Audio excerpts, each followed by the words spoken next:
Let's freaking Gizzo. Let's go. Feeling all the positive energy as we are one step closer to the start of the season. So I don't know about you tonight. I have been very busy before this live stream, so I was unable to get to listen to the new Brian Kelly show, which is on Thursdays now. It used to be on Wednesdays, the coaches show. All I know is that in the Discord, our newest patron, Cajun Panda, aka CK, said that Brian Kelly compared Mason Taylor to Brock freaking Bowers. Are you kidding me? Huh? Oh, that is a scorcher right there. And if he's right, we're going to win a lot of freaking football games, baby. Let's go, BK. Let's go, Mason. I've tried to get Joy Taylor on the show, okay? LGZ, I know you brought that up to me. I'm pretty sure it was you. And for the record, Joy is one of my favorite sportscasters. I'm serious. And we need to get her on PHL. I know she's getting a lot of hit-ups right now, but I want to be the first because I actually do listen to the herd quite a bit. But obviously tonight we're going to talk about Jayden Daniels. We're going to talk about GARRETT NUSSMEIER. We're going to talk about pretty much anything under the sun that is LSU football. Really freaking excited about our upcoming season. I think for me, there is still a glimmer of hope if you are a GARRETT NUSSMEIER believer. And even if he is not the starter, keep in mind that Brian Kelly, for most of his career, and this is something that we have brought up on multiple live streams. I know we're so close to the start of the season, and a lot of you that listen to our live streams, you do hear a couple of these talking points over and over again, but I do want to bring it back up. Brian Kelly historically has played oftentimes multiple quarterbacks. So keep that in mind. I still think Jayden Daniels will be the starter. We say hi to Mr. Nussbutts. We say hi to Semper Fi. Say hi to some of our patrons, Chris, Skipper, Victoria already talking trash in the PHL Fantasy Football League. There's Rob G and his lovely other half, Lil Height. Mick, first commenter of the evening. Good to see you, Mick. Oh, nay. Gotta love it. And Coach Nate Green. What's good, man? Coach Nate Green, our latest PHL T-shirt club member. Remember, if you get a PHL T-shirt, you're getting a Joe Burrow card. That's all there is to it. If you join the PHL T-shirt club, all you got to do is follow the bottom scroll, the instructions right there. And tonight, while we did announce that in our first fantasy football league that I'm giving away one of my big-time Tyrann Mathieu cards, one of my favorites right here. In the second fantasy football league that we are currently filling now with new patrons, we're giving out this Tyrann Mathieu gold rookie card right here, numbered to 49. Only 49 of these in existence, and we're also giving out all kinds of swag. All you got to do is join the Patreon, and if you want to be a part of the next Fantasy Football League, let me know. There are only a few slots remaining, though, so you need to jump on it right now. And in the Patreon, you do get to see a few extra things, and we do have an announcement coming up here in just a second. So it's pretty crazy. Chris, we go to him. I think Chris is going to join the Fantasy Football League. I think Jared's going to join. I know Jared is going to do it. I know King Ulysses has been thinking about it as well. For me, as far as obviously the big topic here, which is who is actually going to start at quarterback, I will say this. Both of them are going to play. Unless Jayden Daniels goes out there and just lights it up, both are going to get their opportunities to play. And if Jayden Daniels does light them up so poor, like just we blow the brakes off of Florida State, Garrett Nussmeier is likely going to get in at the end of the game anyway. So it's one of those things where I do think both of them are going to play. Remember, Garrett Nussmeier has 4 years to play for anyway. So he might as well, even if he is the backup, just go all in and just be the backup this year if you are the backup. And if you get your opportunity to play, seize it and don't look back. And we'll see. We'll see if that opportunity does arise. I am very high on not only those two, but just the team in general as we move closer towards the Florida State game. I do feel that there is a growing sentiment in a community where people are smarter than me, that is the analytics community, that Florida State is probably LSU's weakest Power 5 opponent that they play this year, especially if you look at a stat like SP Plus or just anything, really. There's not a whole lot of hype surrounding this Florida State team, especially considering that the injuries are starting to pile up at very key positions for them. So very interesting. I am waiting to see them play in week 0 before I start diving too deep into anything Florida State related. And the thing is, Florida State is going to tell us more about them than any magazine would before the start, or any preview magazine before the start of the year. So it's going to be very interesting as we move closer. So it is very, very interesting. Okay. Simplify says, I am not a believer in JD. JD is not that guy. Plus, the winners of the PHL Fantasy League will be getting custom PHL tumblers. Just to let you know what it'll look like. It'll look something like this, but even cooler. Chris has already updated this design. So there you go.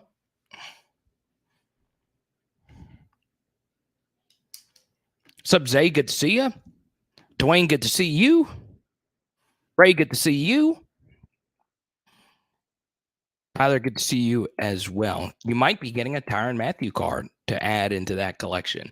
I don't give out Tyrann autographs. I don't. I've honestly, I've only sold one of my Tyrann Mathieu cards in my life, and I sold it to another PHL subscriber, and he didn't know that it was me. He bought it off my my eBay, and I got to meet him at the Shreveport card show I went to a few months ago, and I had to sell it for some wedding stuff, and it wasn't really all that expensive either, but still, I just don't like giving away Tyrann Mathieu autos. But I feel as if the first Tyrann Mathieu autographs that I give out need to be to our PHL patrons. Good to see you. We need the QB that can get the ball to our wide receivers. I know Simper's a big Walker Howard guy. You have watched him play pretty much his whole career. What's up, Vet? Good to see you. Eric, good to see you. I disagree with this because Jayden actually does throw out of any of the throws. Sherry, good to see you. Out of any of the throws that Jayden actually throws well, it is the deep ball, right? As in a go route, post routes. That he's actually fine on those throws. It's all the other throws. The more difficult throws to me are the intermediate throws, right? As a wide receiver, one of the easier routes you're going to run is a go route, right? It just comes down to if you have the speed to get behind a defensive back to run an effective go route, right? It's also one of the easier throws that you have to make. Where it gets difficult is all the other throws, right? So obviously, screens and stuff like that are easier throws, and play action dumps and all of that. But still, I think as far as the deep passing game is concerned, I think Jayden's going to be fine with that. I do. The Master Blaster, what's up, man? Let's see, Rick, Zay. There you go. Walker Howard is that guy. He will not play. Nas is Nas. Ether. Let's go. Nuts is not only the best quarterback on our roster, but every roster in America that includes the NFL. Well, he is from Texas, so a lot of the best quarterbacks do come from Texas. Drew Brees, Matthew Stafford, Kyler Murray. Very interesting. Let's go to our first super chat in the evening. Oh, man. What a super chat this is. I love it, Jordan. I know you were very active on Twitter here. So, look, as many of you know, I'm really close with Blake. He's one of my best buds. And I'm close with, quite a few of the LSU YouTubers. But Blake's obviously, my closest buddy. And look, I know he got into it with the guy, and I've talked to Brian before, and I've already addressed this in the Discord, but I will do it again here. Don't let that get to you. Don't let whatever Notre Dame fans have to say about LSU get to you. It's kind of bizarre that we are going back and forth with Notre Dame. It's kind of bizarre that they bring up it's kind of funny. They bring up stuff that doesn't make a whole lot of sense about Brian Kelly. When the thing that they should be bringing up, and if you are a Notre Dame fan and you're watching this right now, I don't know why you don't do one of the few things that not many programs could do outside of Alabama is say scoreboard, because you've beaten us the last 2 times we played. But Notre Dame fans, with their higher institution knowledge, doesn't think to do that, because it's hard to come back on that. They have beaten us twice in the past decade, but they don't do that. They just take shots at Brian Kelly. Okay, they're going to get blown out by Ohio State. That's just a fact. But the truth here is the reason why Notre Dame fans can't get over the Brian Kelly stuff. And look, not all Notre Dame fans are like this. It's just a small minority of them. But sometimes I think it's more than just that. It's that they don't feel comfortable with Marcus Freeman, whatever the reason may be that they don't feel comfortable with Marcus Freeman. Right? And I'll leave that up to your imagination, what all that entails. But the truth is that they don't believe in him, because they are deflecting, even though they say, yeah, we believe in him. Well, if you truly believe that this next coach of yours is better and he is going to take you to another level, or at the very least be as good as the guy that you just had, you wouldn't give a flip about Brian Kelly anymore. You would consider it an upgrade, but you just can't get over it. And the people that can get over it are the ones that are scoring lovers. And number 2, they don't believe in him for whatever reason. And the truth is, Marcus Freeman wasn't a good DC for them last year. I know their numbers were great.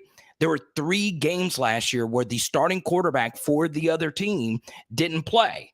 And for whatever reason, they didn't play. They were hurt. They got hurt the game before. And then by the luck of the Irish, they were healthy the next game. That happened with Virginia's quarterback. So I don't know if they feel uncomfortable about that, because Marcus Freeman did not coach a great defense last year. They were okay. They had draft picks too. I don't know. I don't know why. I don't know why they can't get over the Brian Kelly thing. It's crazy to me. It's absolutely crazy to me that one of their prominent media members, I know he was asked about it on a national show or whatever, but he kind of went in. If I were in that spot, because look, Brady Quinn was, I was listening to this.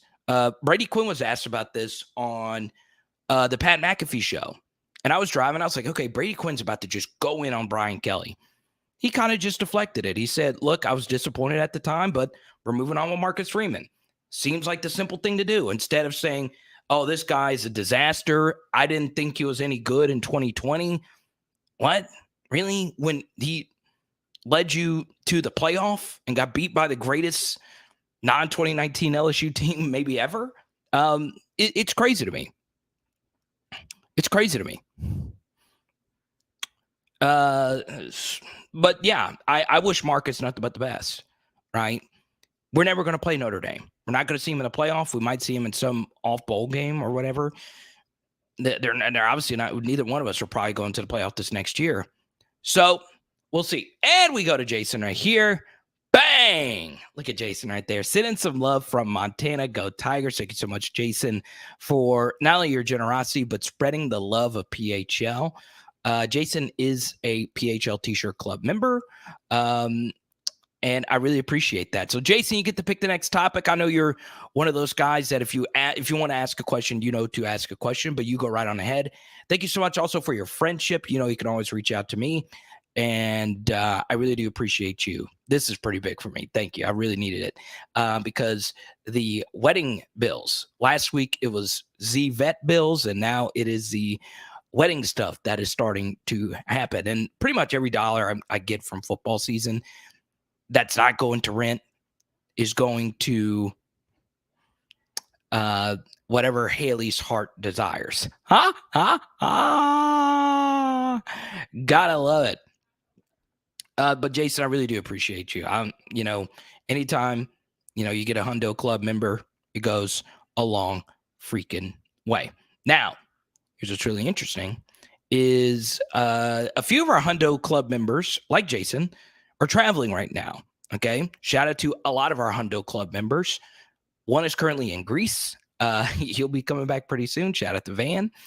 And let's see. I don't know where Rod's been. I got to check in on Rod. But yeah, we got a lot of our Hundo Club members. And who can forget our inaugural Hundo Club member, King Robert. Gotta love it. R.I.P. to our guy. But I really do appreciate you, man. Let's go here. What do you think about the offensive line depth? Got a bunch of guys with serious game experience on the line.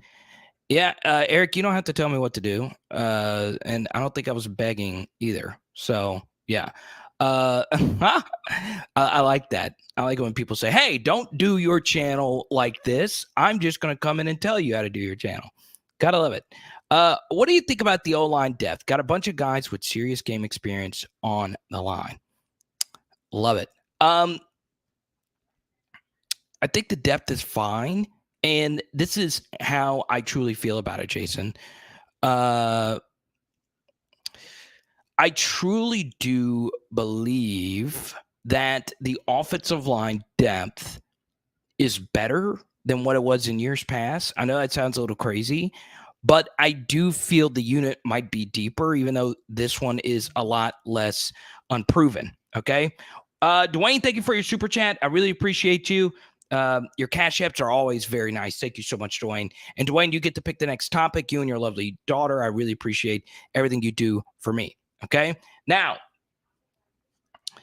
the first thing here, Jason, is this is how I would line up the offensive line. Okay. Now, once again, I will defer to especially Brian Kelly here because that has been his strongest position. Okay.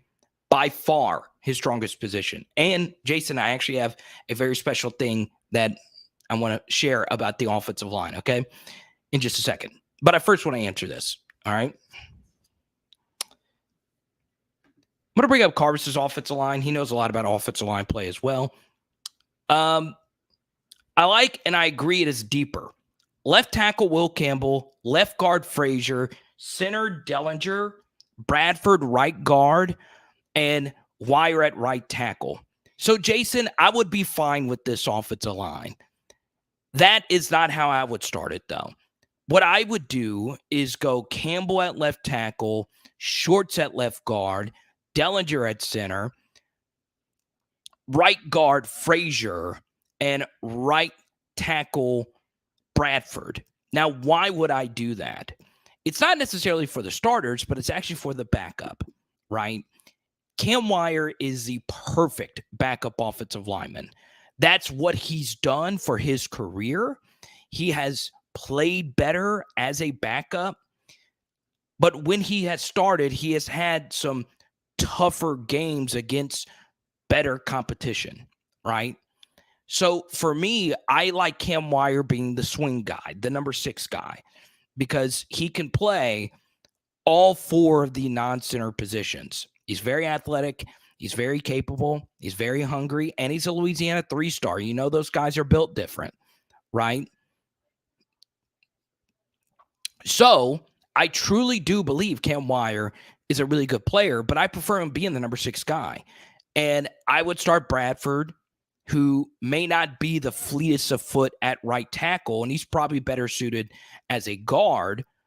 Or what I would do is I feel like Frazier has been, just based in the practice clips that we've seen, I feel like Frazier's been the best offensive lineman LSU's had. If you factor in the spring game and you factor in the clips that we've been able to see, I would try Frazier at right tackle at some point. I think a big issue, Jason, is this team has a lot of guards, but not a lot of tackles. Okay. And truth be told, guards are a little bit easier to find than offensive tackles and potentially center. Now, it's not me downplaying a good offensive guard. Great offensive guards can go out there and win you games. We saw Ed Ingram do that last year. He won us a lot of football games last year with some phenomenal play. La'el Collins, go back and watch La'el Collins tape. He is truly special, and I think we don't appreciate him enough. I feel as if, though, guard is something you can find a little bit easier. You see it all the time in the NFL. For you that watch the NFL, you saw that the Cowboys, their first-round pick out of Tulsa, they wanted to work him in at guard and then work him at tackle and work his way up. And I think they're going to try and do that with potentially Emory Jones. But the truth is, Tyron Smith tore his leg up, and now the kid's going to have to play tackle right out the gate. So for me, my starting offensive line, Jason, right now would be Campbell, Shorts, Dellinger, right guard, Frazier, and right tackle, Bradford. Now, truth be told, I do not, number one, know as much about offensive line as what has been probably now our best offensive line staff we've ever had, with, an OC that used to be an offensive line coach, a head coach who has put a lot of offensive linemen into the NFL draft, and an offensive line coach, Brad Davis, who was Sam Pittman's protege. This is our best offensive line coaching staff we've probably ever had. They know more about the injuries. They know more about the snaps, the timing, how things fit, what they want to do up front. So that's just how I would do it. But I could see this group being the first one that runs out there as well. Okay? It's very interesting. Okay? Bruce, one of our patrons, he knows a lot about offensive line play as well. Campbell, Shorts, Dellinger, Bradford, Frazier, or Doomerville. Yeah, Marcus Doomerville has been getting some love from Brian Kelly. I prefer Doomerville as a backup as well.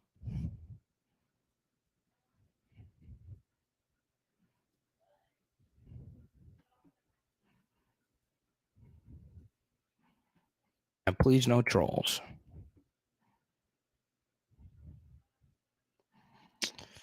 It's a good question here from Carlton. A follow-up here on Jason. Everyone, welcome Carlton Cooper to the channel. Carlton, I don't think you've ever commented. If this is your first time ever watching, I want you to feel welcome. This is PHL. Welcome in all viewpoints, all fan bases. I think you're an LSU fan, so show some love to Carlton. Let him feel good. It's not unusual to have Carlton in our chat. Okay, if you got that reference, you're my type of viewer. Ha, ha, ha, ha. So yeah, before I answer this, don't troll other YouTubers. This isn't, I've always said this, and people that know me pretty well, I've just always been that way. I'm not going to say something about another media member unless it's worth bringing up, right? Especially in the LSU media sphere, unless it's newsworthy. So don't troll other shows. You could troll mine on other channels. That's their channels. I can't control what you have to say about me elsewhere. But on my channel, please don't do that. People come here for an escape just to chat LSU football. Not everybody can keep up with every last thing every LSU YouTuber or content creator can say. So please, if you can, let's not do that, okay?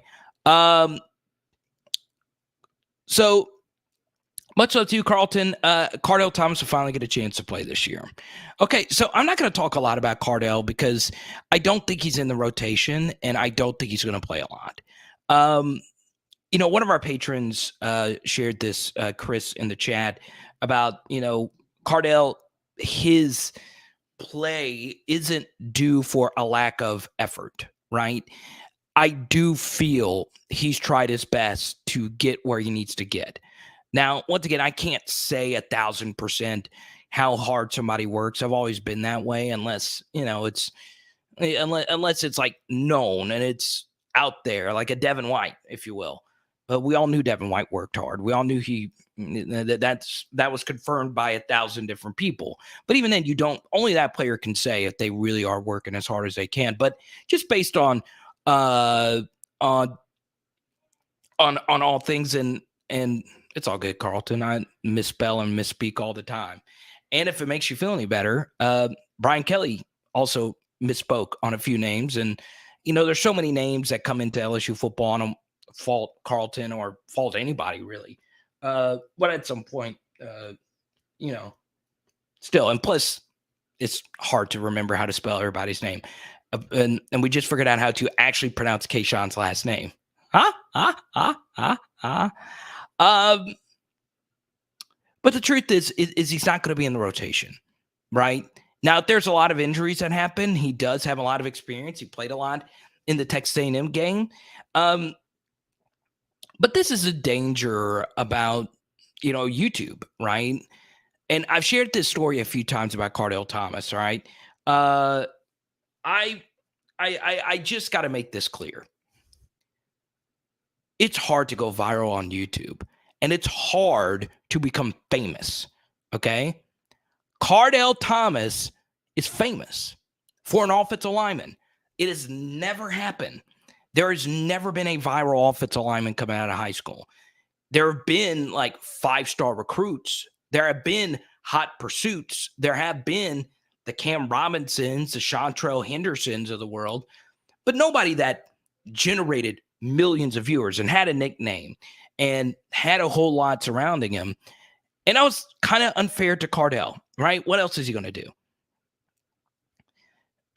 The truth is, though, he had the serious injury right when he got to LSU. His build is interesting.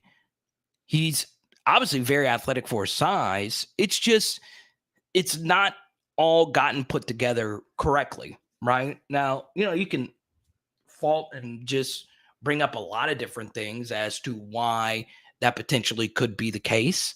But for me, I don't know. I have my fingers crossed. I want it to work out for him. He has worked his tail off to get to where he is right now. But I do think Cardell will be the 10th or 11th guy coming off the bench. And Brian Kelly's already made that clear that Emory Jones and a few others have surpassed him. So we will see what happens. But Carlton, welcome to the channel. And, this is my policy on just all players. I want all of them to do well. Now, obviously, I'm very happy to have had players on the channel that currently play for LSU. We've tried to get other ones. Scheduling conflicts are really busy. But, I've always said this. I treat every player personally. And I try my best to, be as objective as I possibly can about all these player situations. Now, what I would do is say this as well, that there are some players that aren't necessarily having a great camp per se, that when the lights actually come on, a different story would be told. And I might get to those players here in just a moment, okay? Now, what I want to do is share with you something about 30 minutes into the show. And I think you guys, especially King Ulysses, wanted to shout him out here. We do have a new venture, the Power Hour LSU podcast, okay? It is on Spotify. It is on a lot of different platforms. I worked all day to get all this right. It should be on iTunes. I just got the email. I don't know how to find it on iTunes. I type it in the search bar and I can't find it. It might take a day or two. But we do have a new podcast. So a lot of you have gotten to me about, hey, do you do any audio stuff? And look, I do, right? I am, there you go, Cliff. Good to see you. King Ulysses, good to see you. I'm pretty sure it's on Amazon Prime. I just clicked yes to all the platforms, and I've been manually putting in a bunch of different ones. So yeah, you can listen to every episode on rss.com/power hour LSU.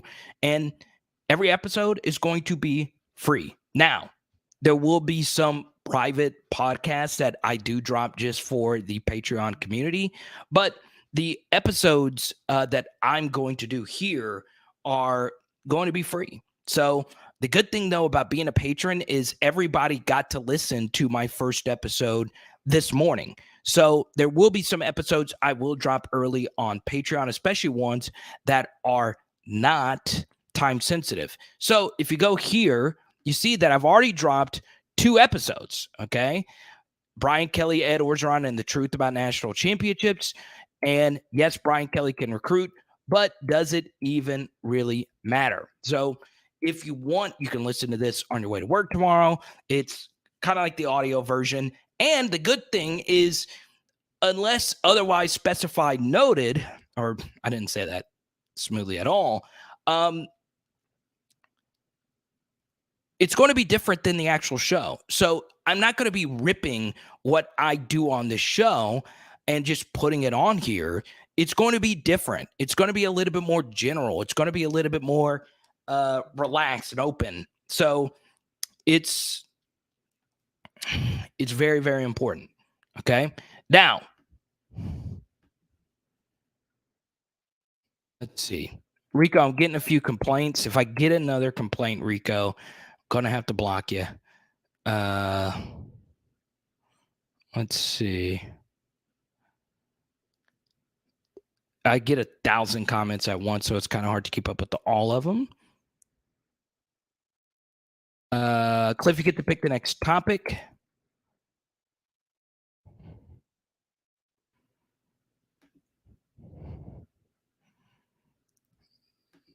Join the Patreon. I'm telling you, Discord is lit.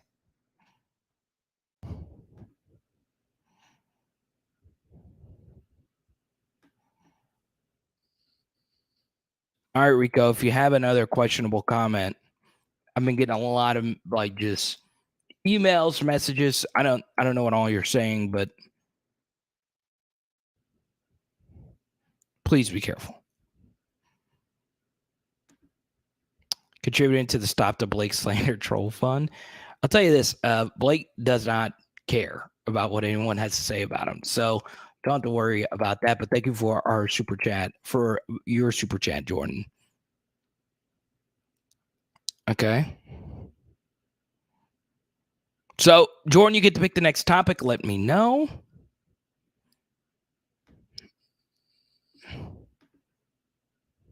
Tell a friend. There you go. What's up, Dane? Good to see you. One of my BFFs right there.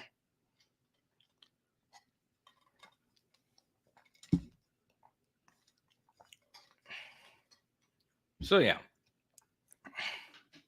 But y'all be kind to each other, please. Please.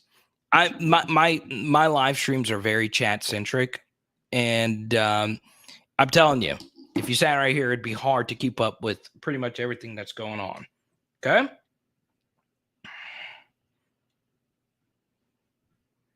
So the key thing, obviously, is for me to do the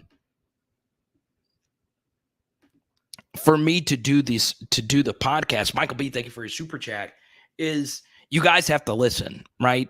I'm trying to make it different than what I do here, so it's not redundant. And you know, I don't listen to many LSU podcasts. I just don't. But you guys have to subscribe. You do have to, 5-star review and all that stuff for it to be worthwhile, because, it does take up time, and it's not going to take away from my film studies and all that other stuff. But, it costs money to actually host it and do all that, whatever. So please subscribe. Please, do whatever you have to do, or however you listen to podcasts. And yeah, it's on Spotify and it should be on iTunes, but you can see it for sure, rss.com. Okay. Ed, thank you for the super chat. I really appreciate that. Okay. Tip: save on the wedding few hours where you can. Splurge on the epic honeymoon. Supers are going to slow down. Got to spend mega dollars on a dog fence. Yeah, Aster. Aster's crazy. Got to be careful with Aster. It's all good, Michael B. You don't have to apologize for slowing down on the super chats, and you have been so freaking generous to me, and that is why I decided to send you that Justin Jefferson card. That was the first ever Justin Jefferson card I've ever pulled out of a pack. I have always been very, very, very unlucky pulling Justin Jefferson cards. So there you go. I do want to shout out a few people I cannot name that is currently watching tonight's live stream. I really do appreciate it. Guys that are may or may not be affiliated with LSU football, I want to say thank you. That's kind of cool. I'm actually kind of shocked. Shocked, but not shocked. You know, you expect good things if you have a good LSU community. Okay. Ed, thank you for your super chat. I really do appreciate that. Okay. Show of hands. Who's coming to Stumpy's for the meet and greet? Also, the offense different depending on who wins the quarterback job? It's a great question. So we're going to go to Cliff's super chat here and a friendly reminder. And from this point forward, I'm going to be hammering home this point. If you are going to the game in New Orleans, we will be at Stumpy's Hatchet House near the Superdome, right down the street from the Dave and Buster's in New Orleans, doing a pregame show. And I'm going to get there early with Cliff. I want to meet as many of you as I possibly can. It's going to get wild. Obviously, it's our first game. It's going to be nuts. So get there as early as you can so we can hang out, chill, maybe knock a few back. It's going to be a lot of fun, okay? And there will be some PHL swag and all that good stuff. So please come hang out. It's going to be a lot of fun. And Cliff, thank you so much for setting that up. I'm really, really excited about that. And here's the funny thing about it is I'm a very tactile person. I like meeting people. I like doing the physical. I asked Skipper. Skipper and I got to meet and hang out for half a day a few months ago. I like that. I really do. It is very important for me to get to meet as many of you, especially, especially considering that I did not get to meet King Robert before he left this earth. I got to meet his entire family. And I said to myself, it's like, hey, the best you can, meet as many of these people that you talk to all the time. And, that's what I'm going to try my best to do. So that's why, I'm going to try to every year have like one of these meetups at a game. And this is going to be a big one. It's going to be a lot of fun. So be on the lookout for that. And can't wait for that. Trust me, I think about that all the time. I really do. But still.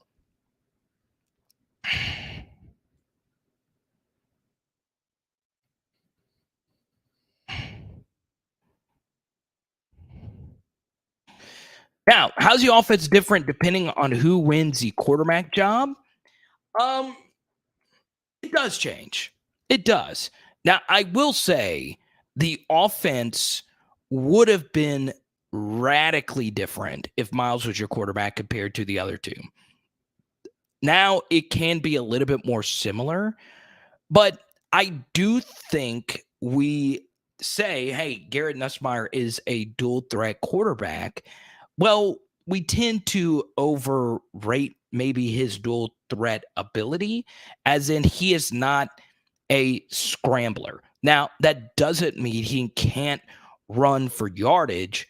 He can, and there were opportunities last year where he should have tucked and ran with it instead of actually extending the play and throwing it into harm's way. But the truth here is Garrett Nussmeier is a thrower, right? And Jayden is more of a runner. So Nuss is more than likely going to get the football, not necessarily out quicker, but he is going to throw it, where Jayden Daniels, it's going to be 1-2, and if nothing's open, he's going to tuck and run. So what you'll probably see from Florida State is going to be something called a mush rush. Okay. Now, what a mush rush is when pass rushers take a more conservative approach to attacking the quarterback. So you take more of a bull rush approach, stay in your pass rushing lane, and don't let them scramble. There's going to be a lot of quarterback spies. And obviously the key to winning versus that, if that is what Florida State wants to do, is be able to make throws from the pocket, because they're not going to let Jayden run all over them and win the game if he is the guy. Now with Garrett Nussmeier, the key is not being static in your coverage, right? If you mix some coverages up versus Nussmeier, it can get difficult for him. Now, if you are Garrett Nussmeier, be yourself. Okay. I understand that there are a lot of people that are hesitant towards being or having a gunslinger, if you will, a quarterback, but you are who you are, right? You understand if Garrett Nussmeier is your quarterback, that there's going to be some mistakes that come along with it. There's mistakes that come along with all quarterbacks, not named Joe Burrow. So the bottom line is, you know what you're getting with Garrett Nussmeier. And I do feel it is a little bit different. And I do feel one thing that Mike Denbrock can do is run a lot of these very simple read RPO kind of plays. Don't try and do these scan full field difficult reads that we saw Jake Peets try to do last year with Max Johnson, because it just doesn't work, right? You've got to really have somebody special to run those kind of plays, especially at the collegiate level, right? Now, if it's the NFL, obviously you can't do, just simple RPO stuff. The defenses are too good and the coaches are too good. But I think that's what Mike's going to do. He's going to find the simplest approach to finding a way to win this game week 1. Okay? So, should be good.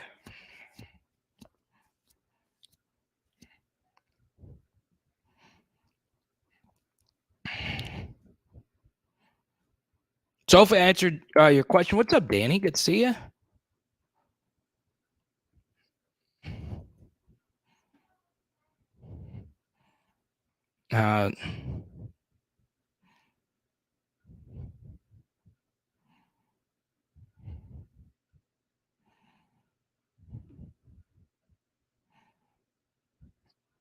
Let's see. Victoria, I appreciate you. Appreciate you being a part of our PHL Fantasy League as well. TJ, you've been very active. Thank you for your support as well. Love seeing TJ being a part of what we're building here. Do you think Matt House can fix the run fit problem? There you go. It is a problem, right? It depends, TJ. Like, it honestly depends on how they're going to line up. All right. And I'm actually doing a podcast episode on this in the next couple of days. And tomorrow, episode 3, I'm actually just dropping a bunch of episodes. So you don't listen to one and you're like, oh, that's it. So episode 2 is going to drop. It's already out. And then episode 3 is going to drop tomorrow morning on offensive line recruiting. Okay. But coming up, I am actually going to do players I'm buying and players that I'm kind of cooling off on going into this year. Okay. Now, what I'll do is, if you're dying to know who those players are, if somebody super chats, I'll reveal who some of those players are. But for me, the run fit is going to be very, very key. Okay. Now, for those that are not familiar with the term run fitting is honestly pretty simple. How do you fit the run, right? How do you defend the run? Who is responsible for which gap in the running game? That's essentially what run fitting is. Now, I'm not Coach Vass. I'm not Ted Wynn. I'm not Bill Belichick. There's more to run fitting than just that, but that is a very simplified definition of it. And I'm going to be honest with you, in the collegiate game, I do feel run fitting is better when you do something called a tight front, which I don't think is what LSU is going to do. It's what Dave Aranda does. Some teams can do tight front. You got to have certain personnel to do it. Some teams like to not do that. The key thing, though, is how are we going to hold up when teams are going to run right at us? And what we did last year at times, and I think this was a big issue for us last year, TJ, was our defensive line would over-penetrate and take themselves out of plays. And that opens you up for major runs versus counter. That opens you up for major cutback runs versus very experienced, smart running backs. You've seen over the years the Isaiah Spillers give us some issues. You've seen the last year the Zach Charbonnet's a really good running back out of UCLA. Guys that are very savvy veterans. Chris Rodriguez was someone who did the same thing, and all they were doing was taking what the defense gives you, and that's going to be very key. So TJ, it's a really good question. We'll see. I do think, though, as LSU fans, you should feel comfortable that Florida State is having major health issues on their offensive line, where right now, once again, injuries are random, but you give Coach Flint a lot of credit. You give Coach Frakes a lot of credit. The nutrition and the strength and conditioning programs, you give those two coaches a lot of credit. Apparently, it's a small sample, but apparently what they're doing is working. And right now, we are pretty healthy. We are very healthy right now, in fact. So, lucky enough, Florida State, their team's disintegrating here a little bit with some especially with their center. That's obviously huge at this point. But we'll see. We'll see. And once again, I'm just excited to see what Florida State's going to look like in week 0. It's kind of exciting to be able to get to fully scout your opponent. Because obviously week 1 opponents, you never really know, right? So we'll see.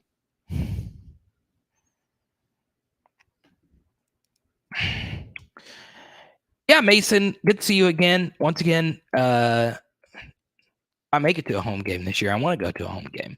I'll come hang out at the tailgate. 4-3 or 3-4 front. Kind of hard to explain. I did a video on this. I'd have to go find it. I did a practice video explaining LSU's front and how I view it this year schematically. Okay. It's complicated. It's honestly very complicated.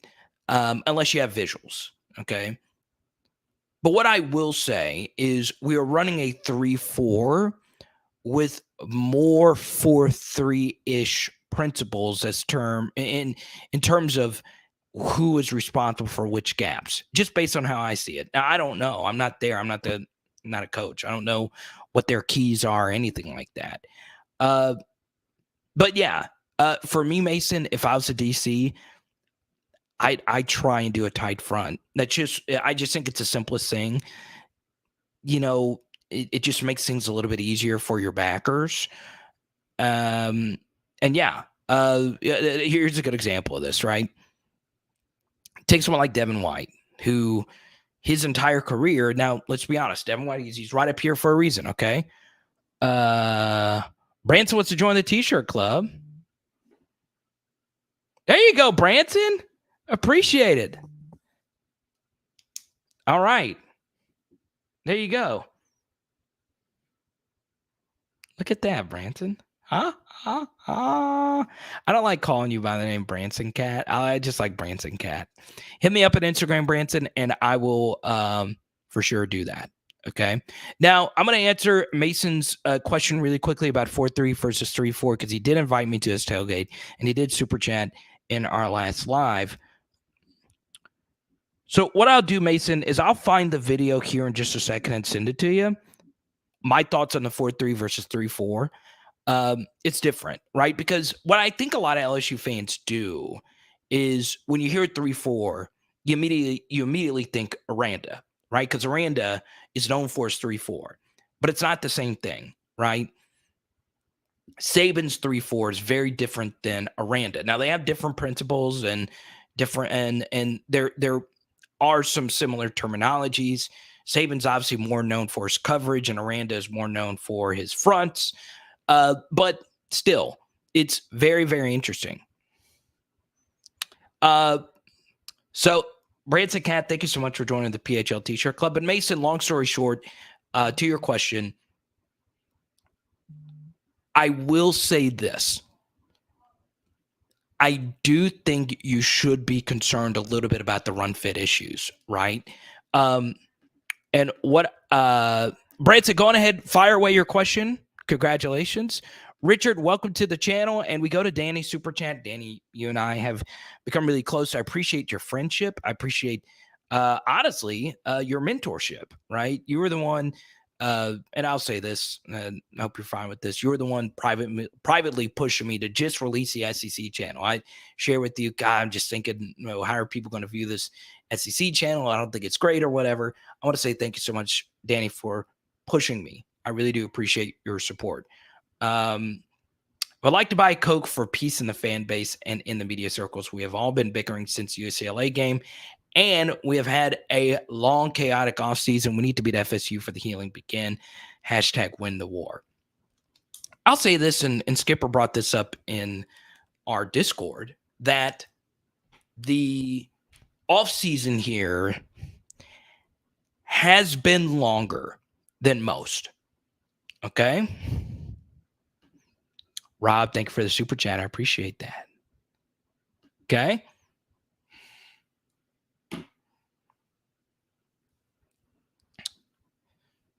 There's a few things and a few reasons as to why off seasons feel longer than most. Okay? I'm going to be honest with you. Okay? Before the 2019 season, I wasn't pleased with where LSU football was because, I wanted to win a national championship, but I was fine. We had just won 10 games. We had just had an absolutely berserk coaching search that featured a first year with a tumultuous relationship with the offensive coordinator. And we had continuity at quarterback from Joe Burrow in 2018, where I thought he was good, not great. So going into 2019, it didn't really feel like that long of an offseason. We were just hearing that the offense is going to be a little bit more spread and so on and so on. I was kind of fine. I was like, okay, we won 10 games. This team's got a lot of promise, and we'll see what happens. That offseason didn't feel that long to me. This offseason has felt really long. Last offseason, we kind of knew it was Ed Orgeron and Max Johnson and potentially Miles Brennan. Okay? It didn't feel like a long offseason at all. This offseason has felt long. And the longer your off seasons are, the worse and more chaotic your quarterback situation actually is, right? If you notice, and Danny, you've brought this up plenty of times as well, when you don't fully know what you have at quarterback, things do tend to feel like they drag. They just do. Okay? They just do. I guarantee it. If you're a Carolina Panthers fan, you feel like this offseason has lasted 7 years. Until you got Baker Mayfield, at least you can take a sigh of relief and you knew what you were going to look like going into this next year. Okay?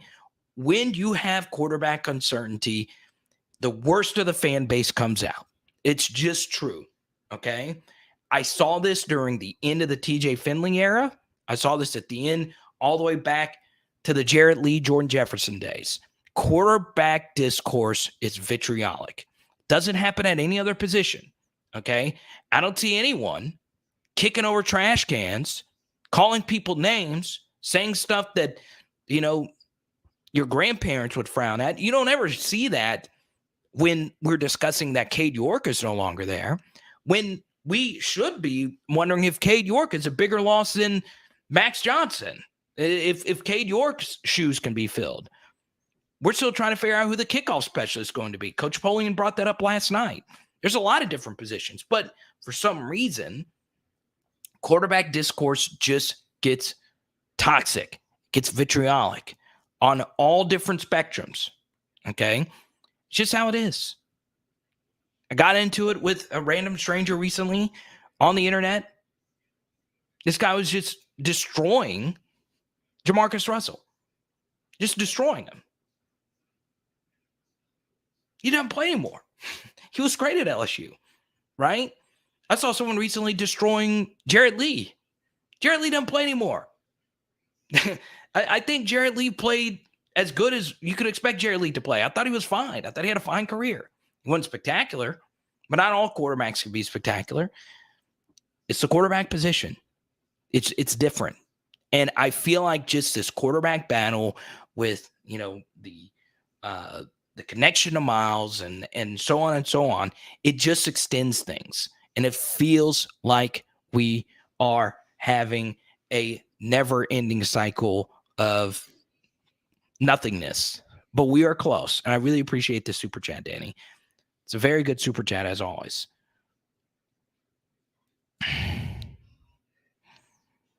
There you go. Vet just joined the Discord. Let's go. Oh, Vet. Let's go. TOV. TOV, baby. Ha. Vet, I'll get you all hooked up here in a second, man. There you go. Congratulations, man. You're part of the best collection of LSU fans on the planet Earth. All right, LJ, let's get to your question. Sorry about that. I wanted to get to Danny's first. ASAP. There's another one of our patrons. Okay. Let's go to Branson Super Chat here. Branson, thank you for your patience.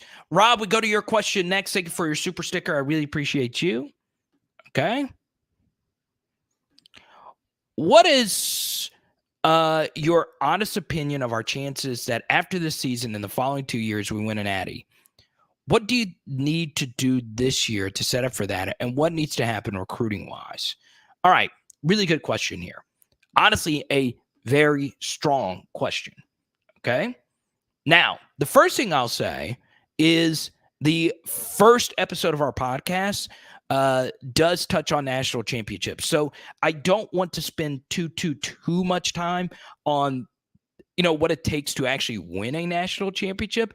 What I will say is this: the 2023 schedule does set up really nicely for LSU. Okay. Now, what does that mean exactly? Well, they don't have to play USC the opening week, which is what LSU would have to do the next year.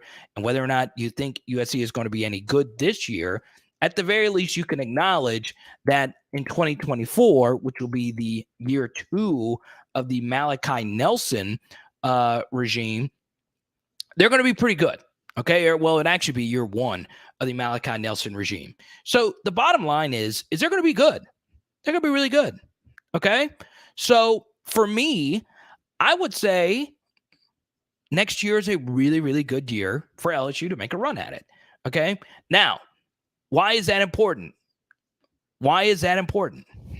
Well, your national championship chances, Branson, comes down to who is on your schedule, right? Unless you have a Joe Burrow where it doesn't matter who you play. If you have Jamar Chase and Justin Jefferson, it doesn't matter who you play, you're going to beat them, right? Will we ever have that collection of talent again? I don't know. It's going to be really hard. But, Branson, I think next year is going to be a really wide open year for LSU. And you're going to have Will Campbell, left tackle, year 2, Emory Jones, year 2 of his development. You're going to have some true freshmen coming in this next class. I think Colin Jackson can be something for LSU. I really do. I think Caleb Jackson's very interesting. The truth here is next year shapes up really nicely, but it's not just schedule. It's what do you have?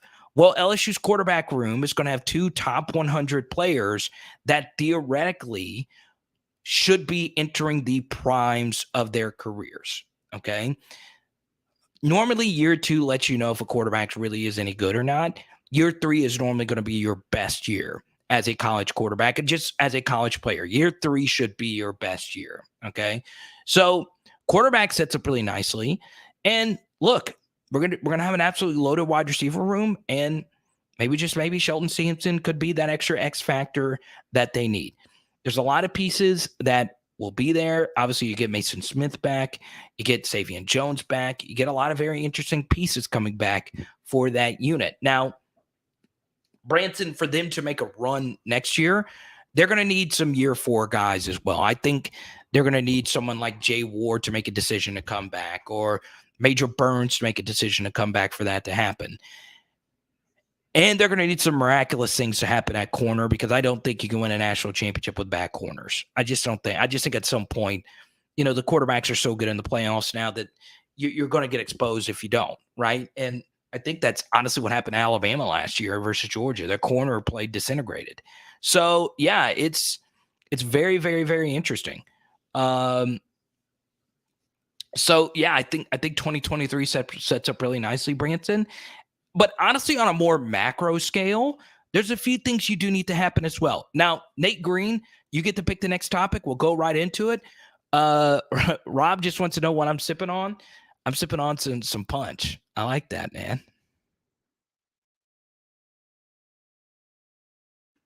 Rob, good to see you.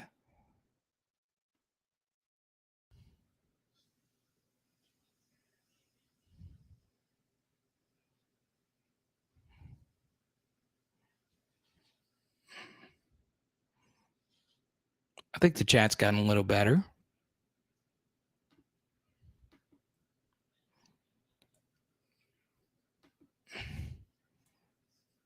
Eric, what's up, man? Good to see you. So now you get to pick the next topic. Go right on ahead. Let me know.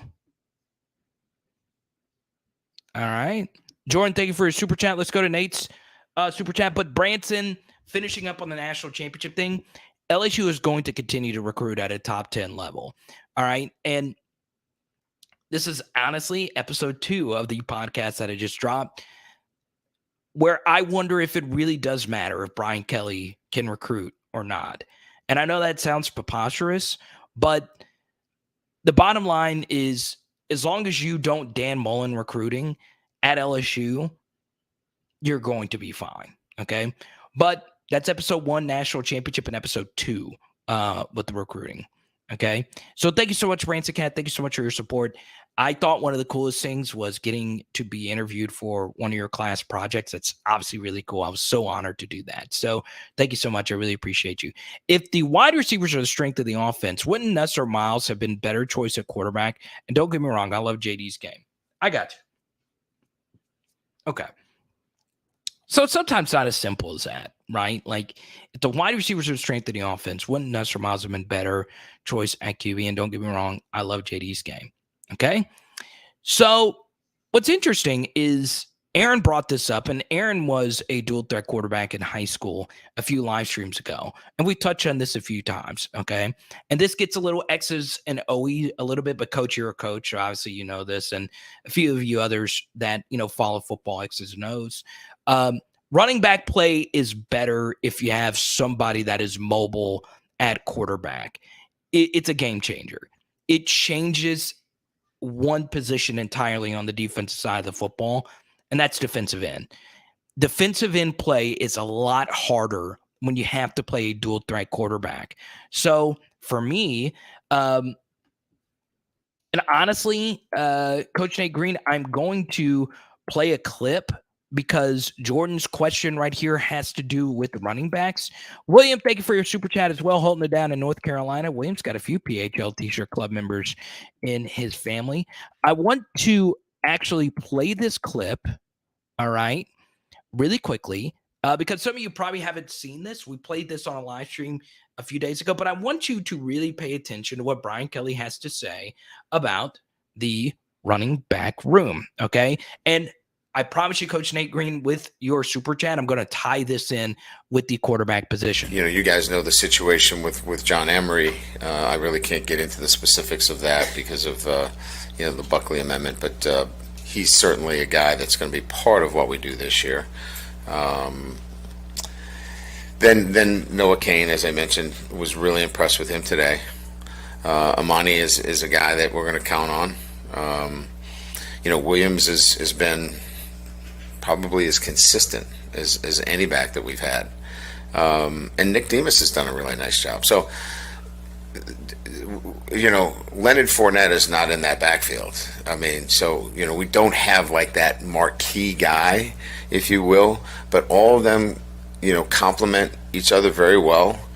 And I think we'll be very effective at that position. And I think each one of them can contribute in a manner that will allow us to be successful at the position. So, the last part of that is the important part. Okay.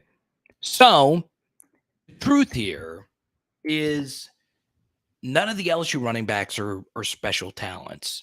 Okay. And that's fine. I know you shouldn't say that. I should be saying, hey, all our guys have the potential to be Clyde Edwards-Helaire, which they honestly do. You could see a rise at anybody. Armani Goodwin definitely has some high upside. He wears that number 22 uniform. But the truth is, especially with John Emery, according to Brody Miller, being out these first 2 games, even with John Emery in there, I don't think anybody in there is truly deadly with the football in his hands. Okay. Now, we did a full week on running backs a few months ago where we did a bunch of running back content. There's more physics involved in it than we would like to think in terms of your weight, your size, your body mass index. We did a deep dive on that a few months ago. And honestly, a lot of these running backs that LSU has are guys that I think can get you your 4 yards here and there, that can pass protect, run the right play when you need them to run the right play. But I am not sure if any of them are guys that could take over a game, which leads us back to Jayden Daniels, right? If you have a quarterback that's going to do a lot of the zone read stuff, which was a big part of what Denbrock did with Desmond Ritter, glance RPO, all that kind of stuff. If you have a quarterback that is truly deadly with his legs, it opens up massive holes in the running game. Massive. And something that I think we tend to forget, right, is with Joe Burrow, how big his legs were for us. We don't beat Auburn if Joe Burrow wasn't mobile. Alabama's a way tougher game if Joe Burrow didn't have the mobility. And for darn sure, we might not be talking about a Clemson national championship victory if Joe Burrow couldn't run, right? So dual threat ability matters. Now, you can win a quarterback, you can win a Super Bowl or a national championship without a dual threat quarterback, but it does open up a few extra things for you as a play caller, and it can mask a few extra holes and deficiencies on your team. So, that's part of the Jayden Daniels factor when it comes to who's actually going to play quarterback, okay? BK who used 4 running backs. Looks like things open up for the John Emery. Yeah, huge game for Noah Cain versus FSU. We'll put him at RB1, but I like using all. Yeah, I think all of them are going to get their opportunities. And I guarantee you, Trey Bradford, he is kicking himself right now for whatever reason that he is not with the team right now. He had a big opportunity. Right. I did think in terms of upside, there were times where I looked at him and I was like, he gives us the most upside. But truth be told, honestly, when it comes to upside, Trey Holly and Caleb Jackson, when they come in next year, both of them have obscene upside, in particular Caleb Jackson. But that's not this year. That's next year. Okay. So we shall see what happens. William T, thank you so much for your super chat. I really appreciate it. Okay. And Michael B, especially at running back, especially where the injury rate is high, your best ability is availability. B, welcome to the channel. Everybody welcome B. He's got, what is this, a 9 iron? Good to see you, B. Jewel, good to see you. Yeah, Michael B, we want to change those letter avatars. Huh? B wants to know if we're going to recruit offensive linemen from the middle of the country. They tried. But be on the lookout for DJ Chester. I know a lot of people are really high on Lance Hurd. That commitment coming up in, honestly, a few days before the game versus Florida State. But yeah, keep an eye on DJ Chester, a 4-star lineman out of Georgia. So there you go. And B, if you subscribe to the podcast, tomorrow morning, episode 3 of the podcast will drop, and I talk about offensive line recruiting and Brian Kelly, right?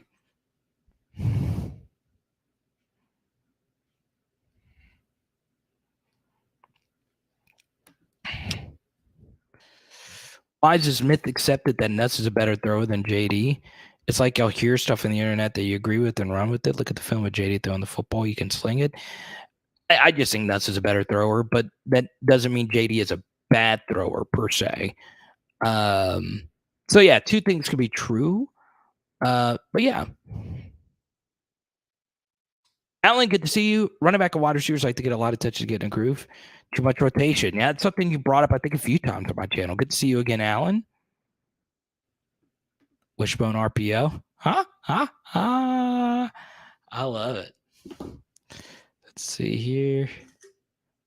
Huh?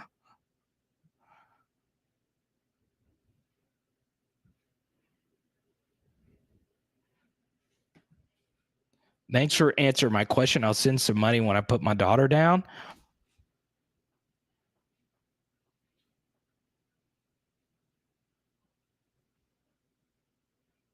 Don't do that. I'm just kidding. I know what you mean. Get the kiddos to bed. And B, this is something that we actually do a lot of on this channel. I know you're new. We always shout out the super dads of PHL. Okay. And that includes you, B. All right. If you ever have dad duties, including right now, if you ever have mom duties, including right now, and you need to tuck your kid into bed, all right, they're bad right now. They're back at school. They can't stay up all night and play Fortnite. They can't stay up all night and scroll on your iPad. They can't stay up all night and FaceTime Kimmy down the block. They got to go to bed. They need to be in bed right now. Tuck them in. Tell them a story. Let them know that LSU is going to be fine, and tuck them in. I like that, B. That's being a super dad right there.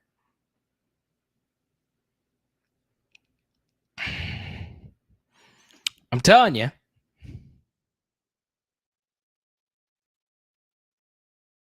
Jordan's been in Jayden's corner from day one. Jordan, I remember that. I think Jayden's going to make an appearance on this channel. I'm speaking it into existence. What will be our first play call on offense? I'm telling you, if Jayden hits Malik or Kayshawn on a go route for 6, oh my goodness. Yeah, I can see it now. Well, okay. Based on the comments defending Miles Brennan, if Jayden hits Kayshawn on a go route, my phone is going to be blowing up with Jayden right now is on pace to break all of Joe Burrow's records, right? If he were to throw a go route touchdown on every drive, he will shatter all of Joe Burrow's records.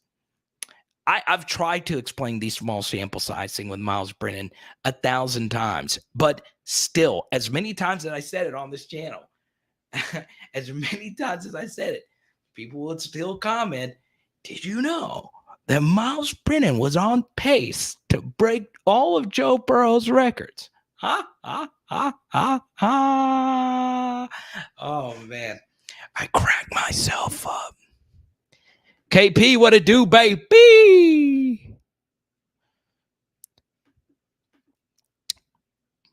Mun3Y, welcome to the channel.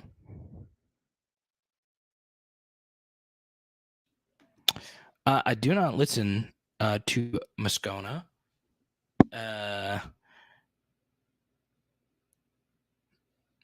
Literally just. Oh, okay. You're referencing this to someone else. Get visitation with my kids all the time to watch Carter. But still, shout out to B, the super dads of PHL.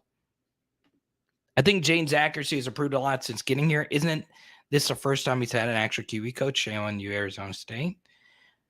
Yeah, so he's had QE coaches. It is a little bit different, though, that more often than not, your quarterback coach is also your play caller. Okay, your quarterback coach more often than not is your offensive coordinator, right?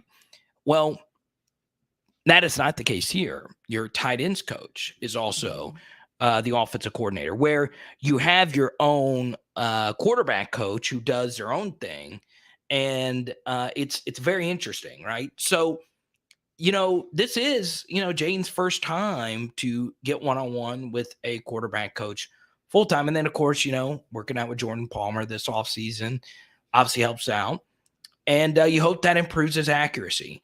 Now, I've spoken to a few QB coaches about this. We did a film study, and I shared a conversation that I had with the QB coach, and I shared some of the conversation on the screen.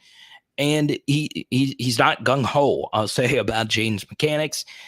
He doesn't have a rifle. You're not going to confuse him for Aaron Rodgers or Russ or Mettenberger, but you don't need one. You don't need a cannon, right? The thing, though, that I am concerned about it, this was an issue with Jayden last year. What a lot of quarterbacks tend to do is they tend to press. They begin to do things that aren't technically sound, that aren't fundamentally sound, that don't get you the cleanest route from point A to point B, such as throwing the football with proper mechanics. And that can really begin to wear on you. And what I think particularly happened with Jayden last year was, with all the off the field stuff that was happening with Arizona State and, that the culture they had over there. And I don't like to use that word too much, culture, but it was really bad. Stephen Godfrey, who is a national college football writer, really good writer, Godfrey38 on Twitter, wrote an athlon that Arizona State might be the most toxic fan base in America, or the most toxic team in America. They don't really have fans, really. They just don't. I mean, they do, but it's not like LSU. So, yeah, I mean, we'll see. But something else that's very key, Michael B., is you can win with an inaccurate quarterback. Now, you can't win big. You can't go 11-2 with inaccuracies at quarterback. You could still win a lot of games. You could definitely beat Florida State with an inaccurate quarterback. So, yeah, it's interesting. It is very interesting. LSU's won a lot of games with inaccurate quarterbacks. They just have. So, I love it.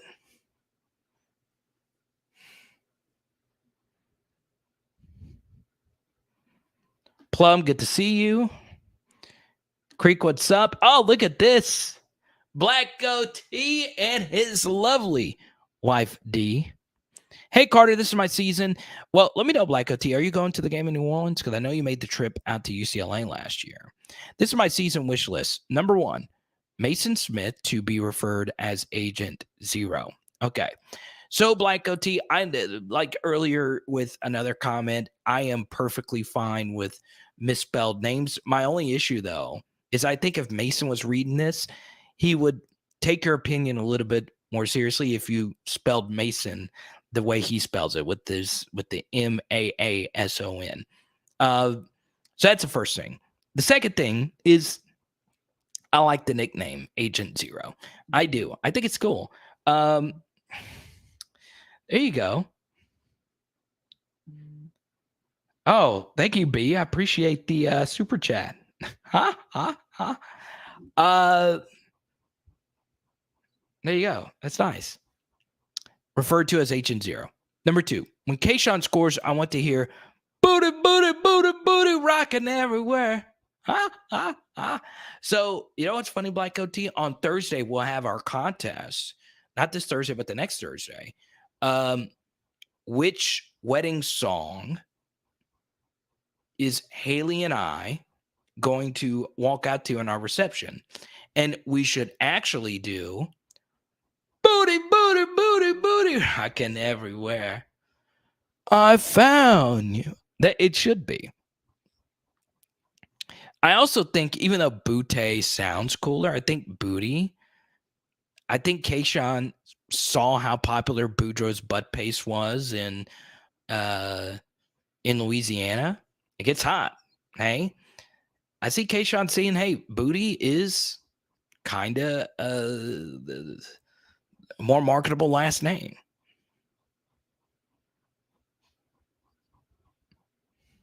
Number 3, when Malik Neighbor scores the State Farm jingle, like a good neighbor, State Farm is there.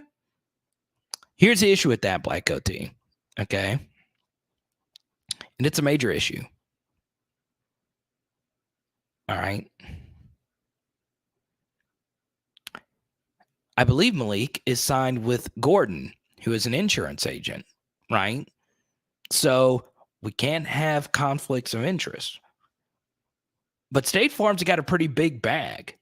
So, yeah, it's open. I mean, Malik was with Jalen Ramsey and Odell earlier this year. I could see Malik Neighbors on a future discount double check commercial with Aaron Rodgers, Patrick Mahomes, Chris Paul, and Jake from State Farm. I wonder where the old Jake from State Farm went, though. I like the new one, but the old one. What are you wearing, Jake from State Farm? I'm wearing khakis. So Gordon isn't an insurance. Okay, so he's a personal injury lawyer. So there you go. Well, Malik's wide open there. So Black OT, I love this. I like the Agent Zero. I'll just for you, Black OT. I'll start calling Mason Smith Agent Zero. That kind of fits. Okay. Who was Agent Zero? That was Gilbert Arenas, right? When Kayshawn scores, I'm fine with all three of these. I am. I love it. Black OT's energy is infectious. Welcome back, Tammy Duga. I'd like to see Nuss start the first game just to irritate Moscona, but I think both guys will play this year in one way or another. Will be interesting to see how they do. So, like I always say, I don't listen to Moscona. Obviously support him. I know Matt. He's obviously really successful. But I don't know what Nuss. I don't know what Moscona had to say about Nuss or Jayden. I just don't. But I do agree with you, Tammy, that I believe both of them will play. And Tammy, I think you have been a part of our chat before. Welcome back. It's good to see you, Tammy.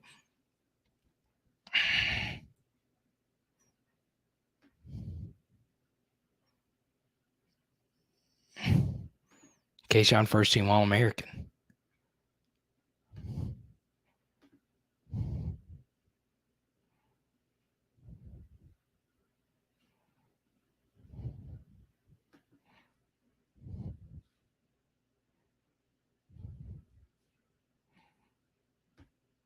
We got some vitriol in the chat. I'll put Tammy's question back up. I found you, Miss New Booty. Man, that is a great idea, Black OT.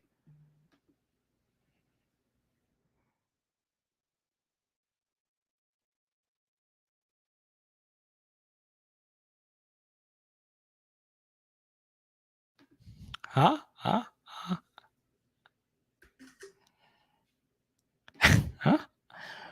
Booty, booty, booty, booty, rocking. That song just stuck in my head.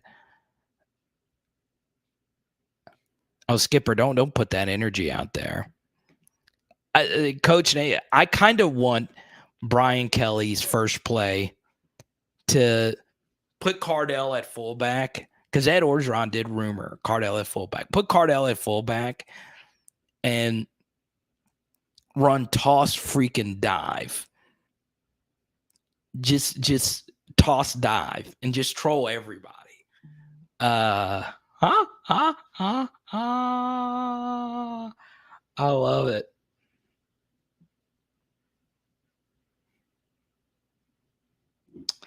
B says, finally asked a question in live. B with the restless infant daughter.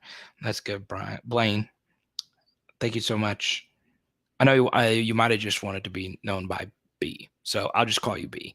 But thank you so much for your generosity, and shout out to your daughter. And you just follow me on Instagram. So next time if your daughter's up, I'll give your daughter a shout out. So there you go.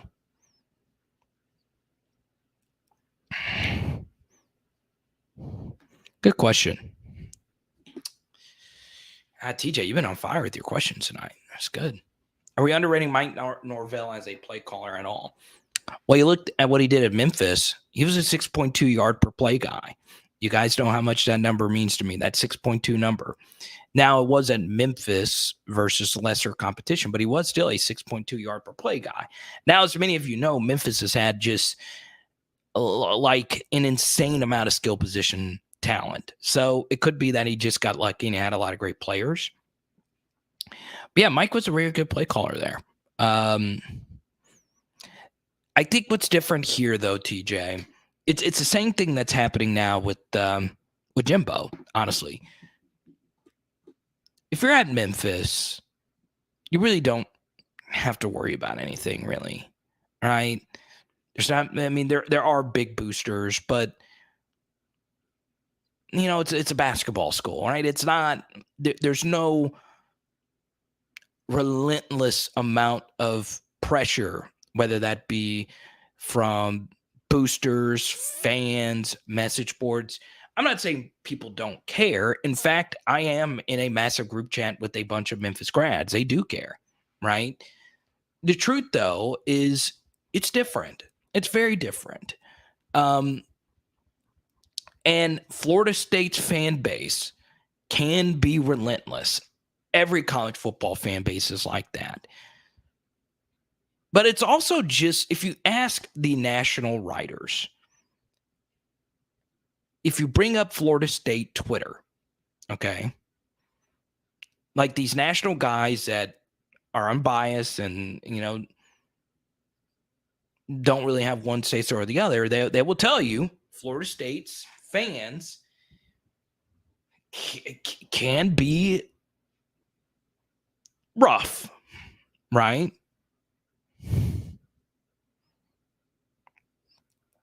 So I do think Norvell is under a lot of pressure in this game. I really do. Got to go try that. Oh,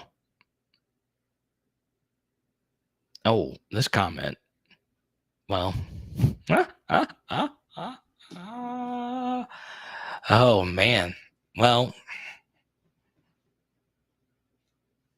PHL and chill, I guess. You go right on ahead.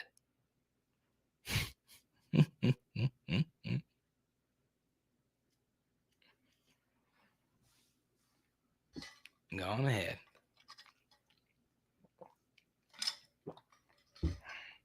Do what you got to do.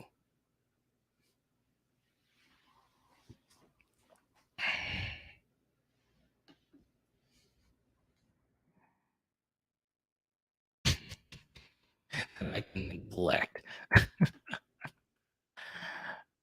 I only run toss die. That's all I run. It's going to work eventually. What was Dim Brock's run pass ratio at Cincinnati last year? And does that LSU personnel change or Coach Brian Kelly's influence change that ratio? I can't tell you off the top of my head, but one thing I did find to be very interesting, Cliff, was my buddy Max wrote a really good piece on this. And I've referenced this a few times. I thought Cincinnati would have ran more play action than they did, but apparently their play action rate wasn't as high as you would think it was. And something else about Cincinnati was they didn't run a lot of plays last year. So they were a slower paced team, which is very interesting as well. And I think that's actually going to help out Matt House. So yeah, Brian Kelly referenced in a press conference that he and Dim Brock are very synonymous in their view of how offenses should be run. So that's one thing. And I think that's what LSU is going to try to do. I think you'll see some hurry up, but it might look a little bit more traditional. We'll see. And also, something else that's very important about Dim Brock coming over is Desmond Ridder was way better than any quarterback Brian Kelly had, right? You can make a case maybe for 2015 Deshaun Kaiser, but even then, that was Dim Brock calling the shots. And it is very interesting, right? All 4 of Dim Brock seasons at Cincinnati featured one quarterback. So that does also tend to believe or make you believe that Jayden is going to be the guy. Because Ridder was really good at running, right? I don't think Nuss is a Ritter type of runner. I do think the difference, though, is Ritter was a very good intermediate passer. And you've honestly seen it some just in the preseason here. And I don't watch a lot of preseason, but I've seen a few clips of some of these throws that Desmond Ritter has made. They're jaw-droppingly good. They're really, really freaking good. Now, anyone can have a few good drives in the preseason, but he's looked pretty good. He honestly has. So yeah, we'll see.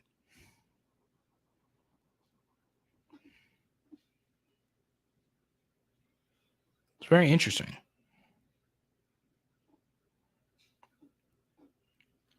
But honestly, I don't know. It's just all this is just so crazy. Law V, good to see you again. Let's go.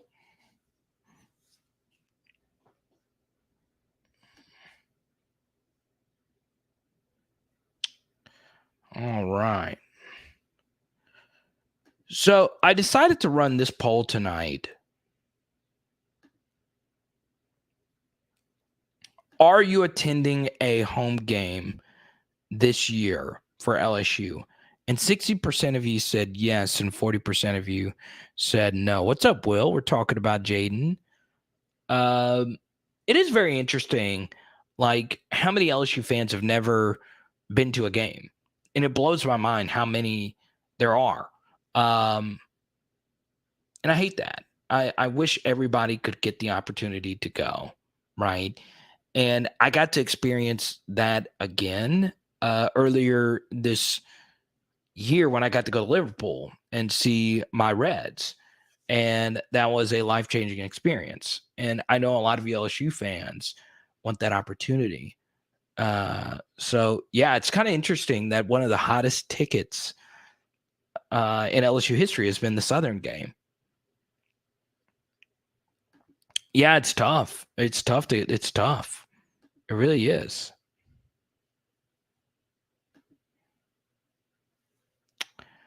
All right. While I get another poll question up here, quick break and we'll be right back.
Okay. New questions up. Tony, what's up? Good to see you.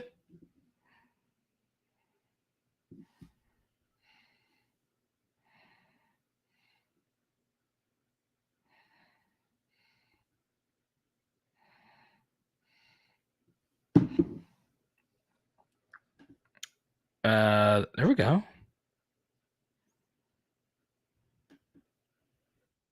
A huge soccer fan. That's my escape, man.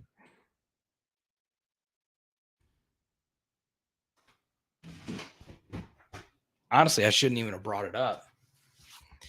But guess what?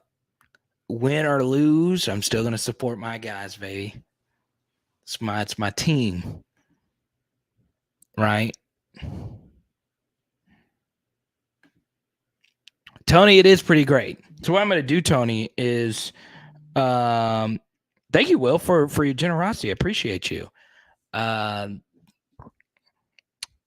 Yeah, what what I'm going to do, Tony, is when we get closer to Halloween, we're going to start putting some of those photos up that you sent me today. But yeah, there's a few soccer fans in here. One night I kind of want to just do a soccer chat. I don't know. I don't know what the best way of doing it. I know we have Cliff's a Man City fan. Pegasus is a Real fan.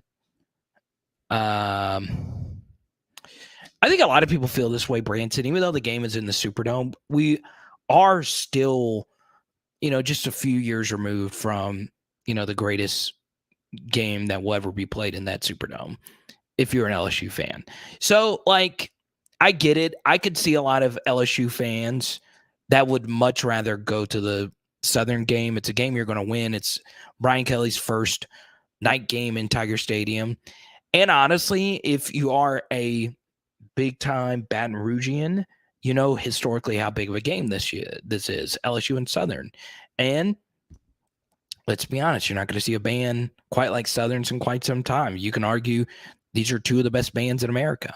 So there's a lot of different things that come along with Southern. And I can't wait for the Grambling game next year as well. Yeah, it didn't help. BYU was just awful. Good question here from Will. Can you discuss the future of the interior defensive line after the Smiths, Roys, and Guillory's of the world? Yeah, I'd love to. First thing here is I am really high on Darren Reed. Okay. Pretty sure it's pronounced Darren Reed. I do need to confirm if it's Darren Reed, but I feel pretty comfortable saying that's his name. Okay. Now, he is really high on my board, and it's very interesting because he is not rated high by 3 of the services, but On 3 has him as elite, and I do as well, right? There are some players that I am way higher on than most, and then there's some players committed that I'm not as high on as others. And I think Reed is that guy. I think he is one of the better, if not the best, defensive player they have committed right now. He can play multiple positions. He's got a lot of potential. I could see him playing any of the interior defensive line roles. It's very versatile. It's got a great attitude. It's got a great build. And I think he could be really, really good. So that's a critical piece, right? I think he's very critical for the future of that line. Also, Will, it's going to come down to what Matt House wants to do. I think he's going to look at how this line performs and then decide what he wants to do philosophically moving forward, right? And then obviously Brian Kelly's going to have some say in it. I know Brian Kelly is more of an offensive side of the ball kind of coach, but he did play defense in college. So BK's going to have a say, as will the run game coordinator, which is Jamar Cain. So the truth here, Will, is that's a big piece. I can also see a few of these ends that they have committed being interior players. I think Deshaun Womack can bulk up and play some interior play. Obviously not like a zero tack. And the same thing is true for Jackson Howard. His dad is massive. So yeah, that's going to be very key. Now, as far as the future beyond the 2023 players, we don't know. Now, as far as the rest of the group is concerned, Mekhi Wingo is very interesting. I thought his true freshman year was good. Some things I was concerned about, watching him at Missouri. We'll see how it turns out this year. The one thing we know for sure about Mekhi Wingo, he's one of the hardest workers on the team. He won the Iron Tiger Award from Jacob Flynn and Brian Kelly. So, whatever it's going to take for him to get on the field, he's going to do it. He's very interesting. And then you have Ty G. Hill, who just came in this last class, who obviously has a lot of potential. We'll see. I think he's fine. And then, of course, you have Bryce Langston in there as well. We'll see with him as well. I don't think they're done on the defensive line, right? Xavier McLeod's a very interesting guy. I do think he picked South Carolina. I do think that they explore the transfer portal for potential defensive linemen going into next year. But the good thing is you still have Mason Smith and Jacobian Guillory for at least 2 more years. I do think Darren Reed, though, is really good. I do think he's really, really good. I do.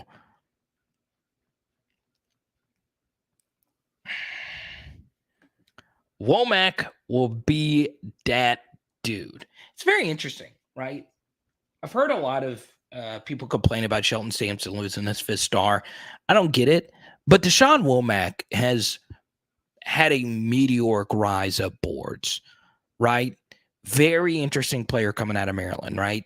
He plays at one of these really big schools where they have like 6 or 7 D1 guys on their defense, and he plays against really good competition year in and year out.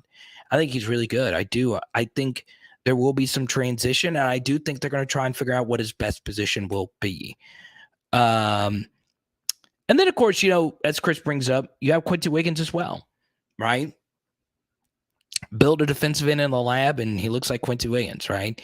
Kind of looks like Chase Young. If you were to just glance at him, he looks like Chase Young. He kind of carries himself like Chase Young. The thing is getting him to play like Chase Young. I think right now, when you're that athletic and you're going up against high school competition, it doesn't make sense to play with technique because you could just run through any offensive line and make the play every single time. And that is a huge jump going from that level to the next level that all high school players have to go through. And I think Quincy Wiggins is still going through that phase. And one thing about Quincy Wiggins is he is self-aware. Like he brought up in an interview with Jacques Doucet that, hey, I have a lot of work to do in getting everything right for me to play at this level. And that's a good thing, right? Now, how much does he play in year one? I don't know. Obviously, physically, he is ready to play right now, but it takes time. Like some defensive linemen can just play day one, right? There's just not many day one players out there that exist. And yeah, he's physically ready to play day one. It's just everything else that comes along with it. Firing your hands. Consistent leverage, right? Firing off low. And, I would like to see him become more violent, right? I think he's got all the tools to be one of the best to ever play here. So we'll see.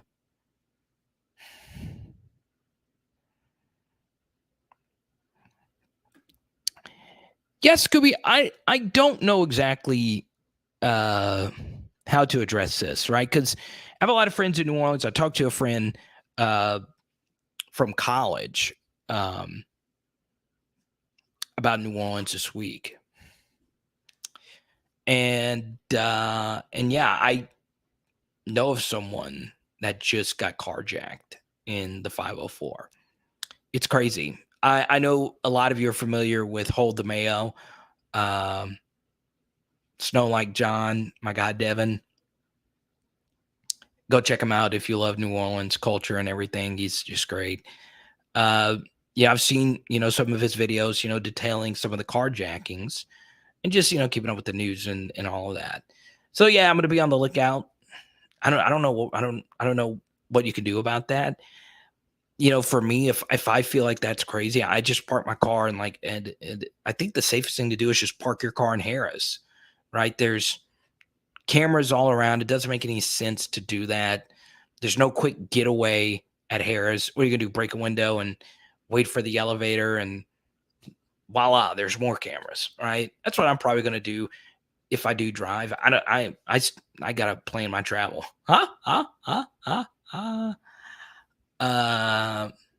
So yeah. Let's go to B's super chat question here. What are your thoughts on Micah Baskerville's role this year? House says that he's versatile, but him running with the threes doesn't seem to match that claim. I think this is going to be one of those things where when the games start, LSU is going to play him. He might not start, but he's going to play a lot. That's all there is to it. He's going to play. How much is yet to be determined. They brought up physicality with the Micah. Look, he is. I don't see a Damon Clark type of leap, But it's not unprecedented for linebackers to have that type of role. And honestly, Branson, this is how, and I say Branson, B, honestly, this is how I feel about all linebacker play. So much of it is determined by what the 3 to 4 guys up front in front of you are doing. And it's easier to play behind a tight front. I know I've brought up that word a lot. But our defensive linemen do like to penetrate. And what can happen when you over penetrate is it makes your life more difficult as a linebacker when pullers can run around unabated right at you. And then you're having to just take on blocks and hoping you survive and maybe you're able to make a play. So, yeah. Oh, Will, you nasty son of a gun. Oh man, you're talking nasty this late at night.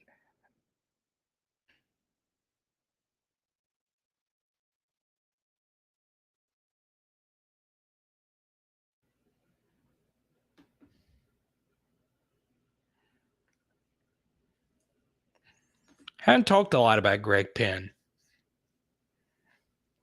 Damon Clark was really high on Greg Penn.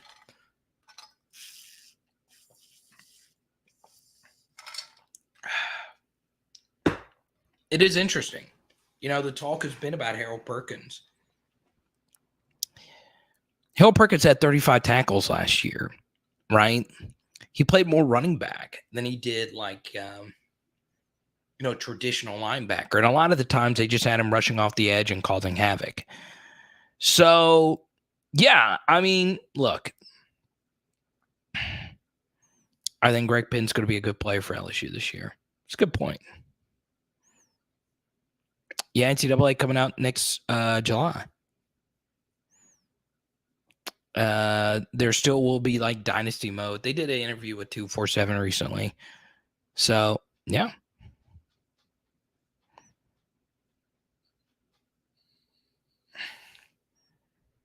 Creek said, I'll sit in traffic all day just knowing that I'm going to be all right.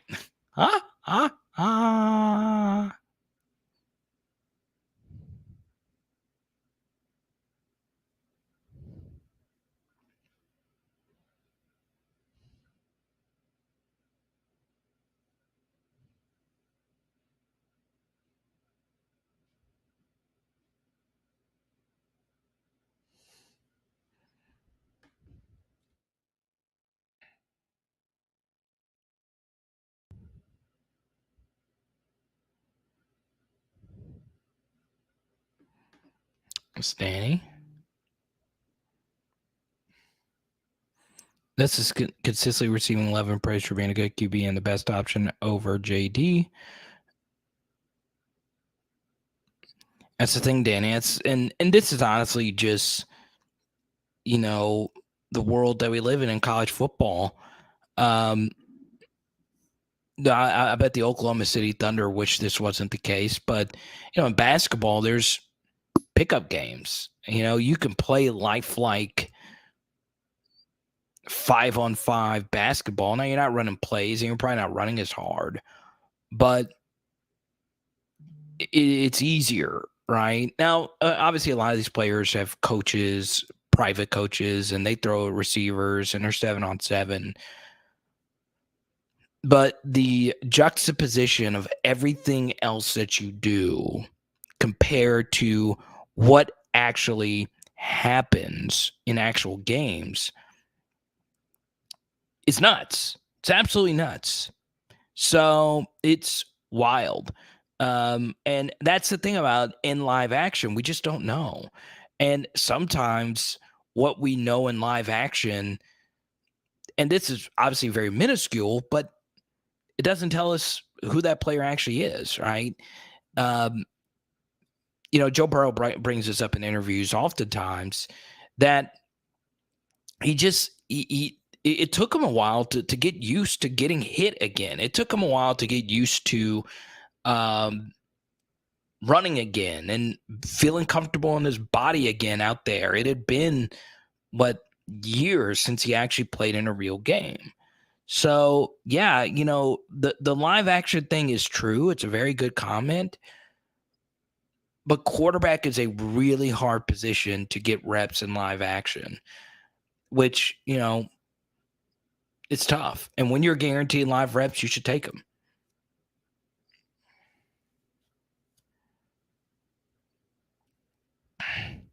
Next live stream, same schedule as normal, Tuesday, Thursday, Saturday. We'll do one Saturday night. I know there will be some games, but still.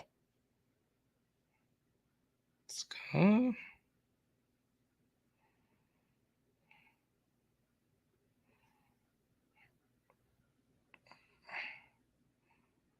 Coffee cups. That sounds interesting.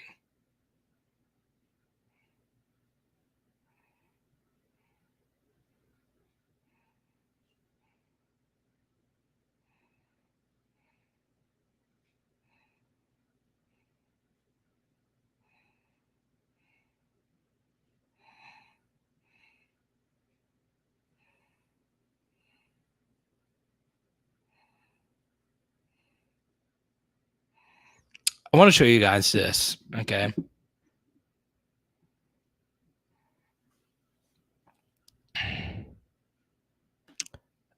Yeah, we will be doing a film study. Okay.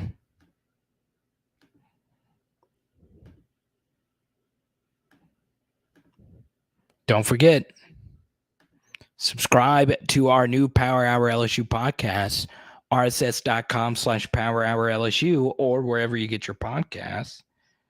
Should be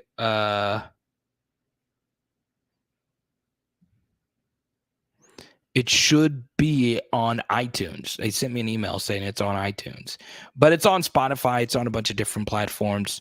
Check it out for yourself. Okay.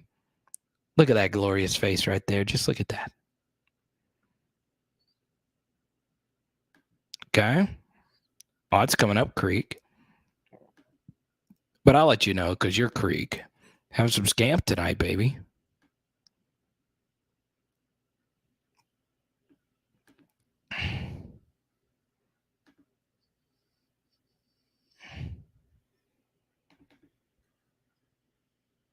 I want to show you guys this. Okay. Yes, it is on Spotify. It's already up on Spotify. So make sure you go subscribe and give me a bunch of reviews. Okay.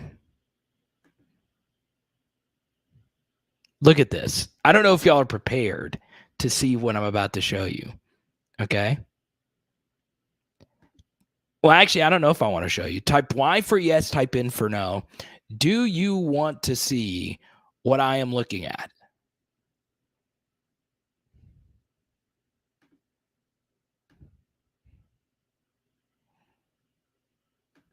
Spotify is another podcast platform, but if you have Apple Podcasts, it should be on there.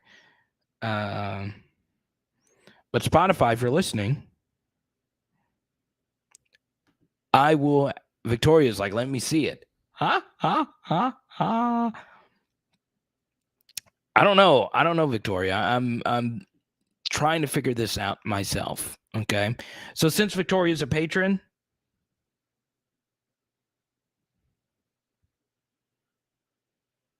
it's not the new Tumblr design.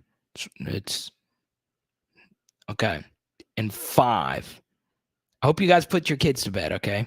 5, 4, 3, 2, 1.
Y'all blame Victoria.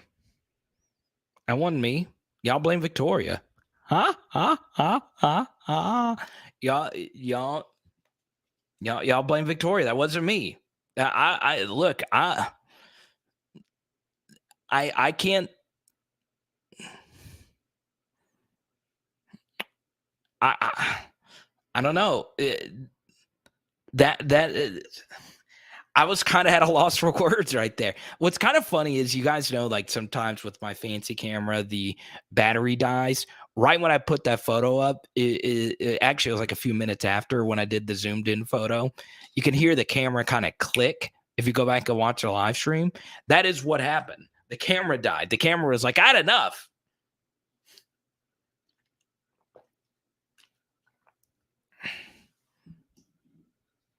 Y'all blame Victoria. Y'all call out Victoria for this. She was the first one that typed Y.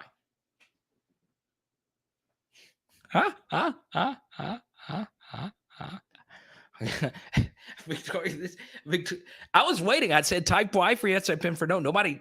Normally, when I do one of those things, it's like a. But Victoria has already apologized. You can't take that back. You can't take that back.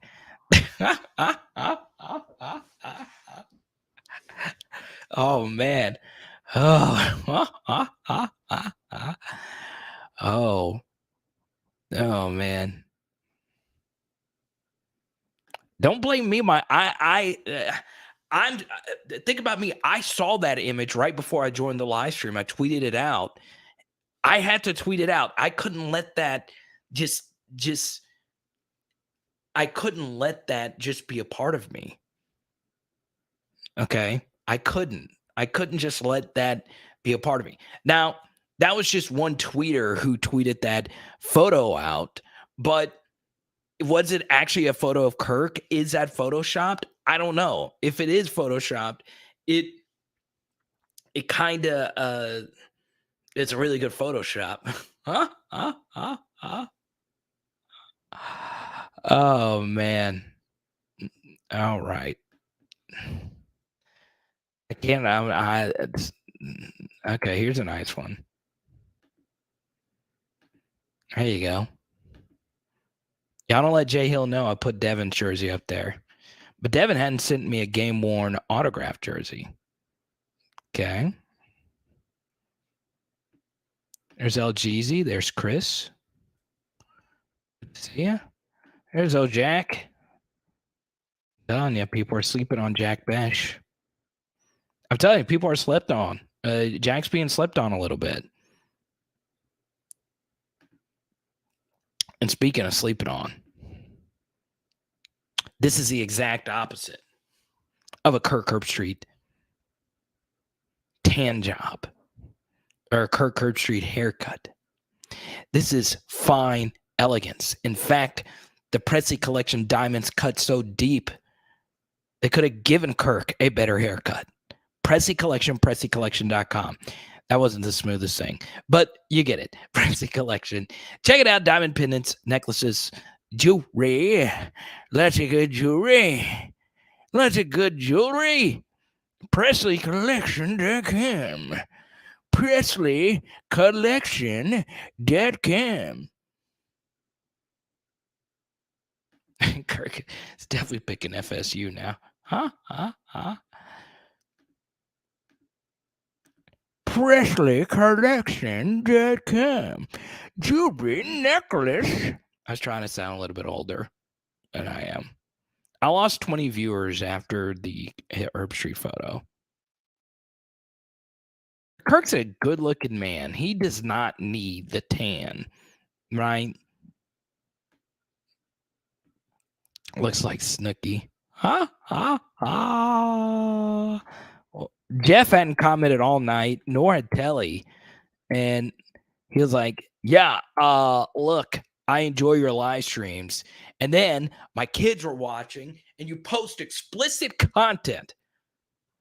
I guarantee I'm going to get a YouTube copyright strike for that. I was like, I didn't copyright anything. It's just a photo. Yeah, but you can't put explicit images on the screen.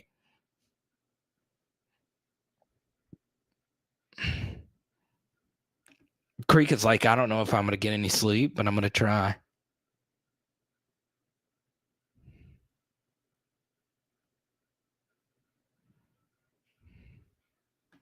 D. White's your second favorite? There you go. The Cartman voice. Huh? Huh? Is that what that sounds? You're sounding like Jimmy. Huh? Oh, man. Know what you're doing. Don't you know that you're toxic? Ba-da-da-da-da-da. Don't you know what you're doing? Don't you know that toxic? Dang, LA Mom, I just saved the Presley Collection read 2 hours in. I'd only do it 1 hour in, but I was waiting for you, and you just missed it. Okay? So should I show LA Mom the explicit image I just showed to everyone? Because we can't have a live stream. Your perfect attendance, LA Mom, was in jeopardy, but you finally showed up. Better late than never, right?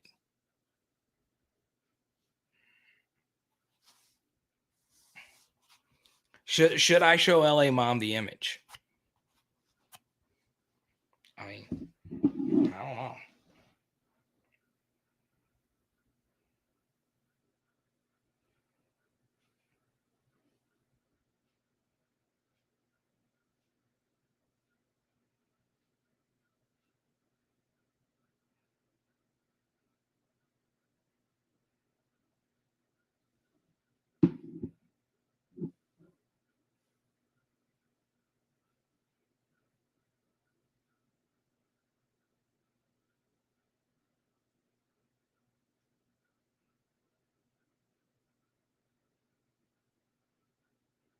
God, this smells so much.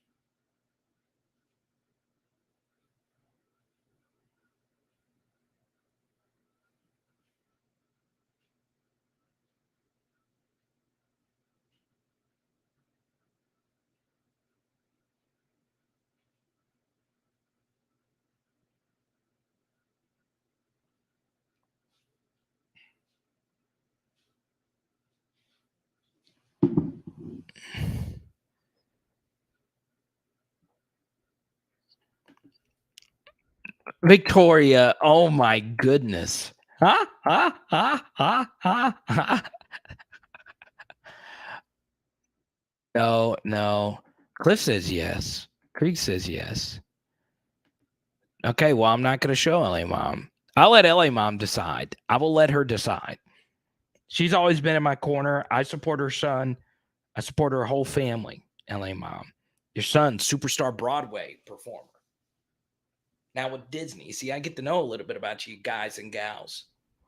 So what we're going to do is while LA Mom decides, in the next 5 or so minutes, I'm going to answer as many questions as I possibly can. Okay?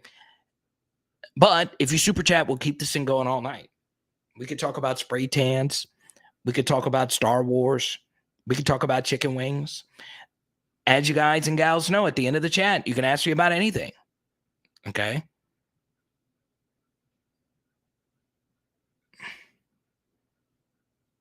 All right, LA Mom said no. She said, I have no idea what I'm walking into. Well, that means she doesn't want she.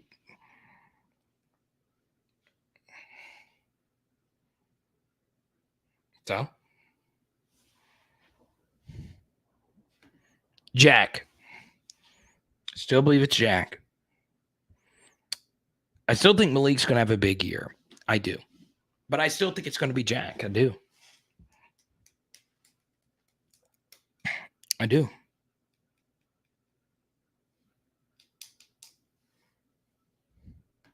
It's a good question. Well, you got to be able to protect. You got to have your defense be able to stop the other side of the football. So, yeah. Kind of interested how fast-paced Florida State's going to be. It's going to influence my pick for the over. I know it's gone from 55 to 51. So, yeah. I'm definitely interested. I've been a friend with T-Bob forever. And I was on there once last year with Flynn and Hester, which is a really cool moment for me. But yeah, I'd love to come on. I'd love to come back on. I was on with Mario and Musso yesterday, and I've been on with Hilly quite a bit. So yeah, pretty good stuff.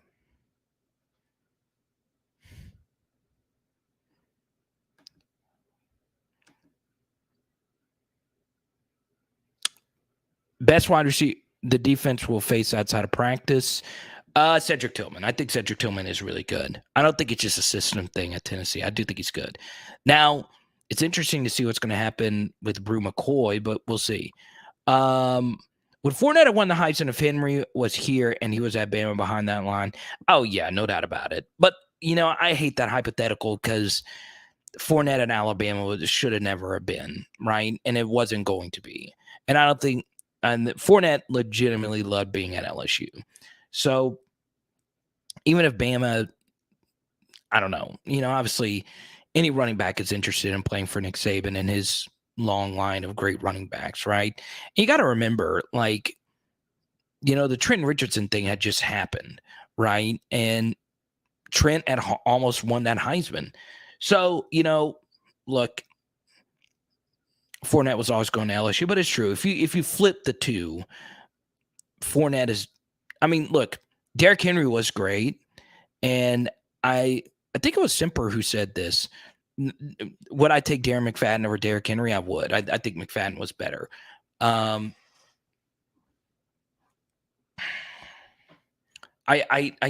do. It's not Fournette's fault that we didn't have a better game plan for Alabama. Oh, best wide receiver group? I think Bama's is deeper. So, yeah, I think Bama's is deeper. I would say Bama. But Arkansas is not that good. Florida's got some good weapons on the outside.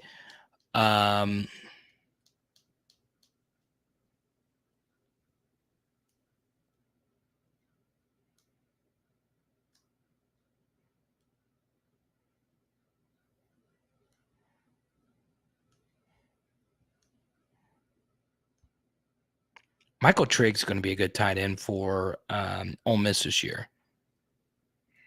So, yeah.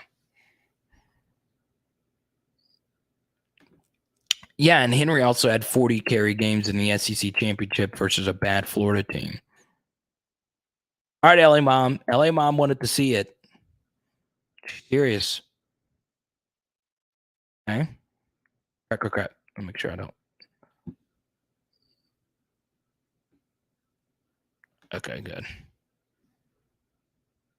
My fat fingers almost. That makes me think I shouldn't show it again. Huh? All right, LA Mom. I'm going to show it for half a second. Okay. So be prepared. It's only going to go up half a second. There you go. That kind of makes it freakier, though. She's not expecting anything, and boom. That is so great.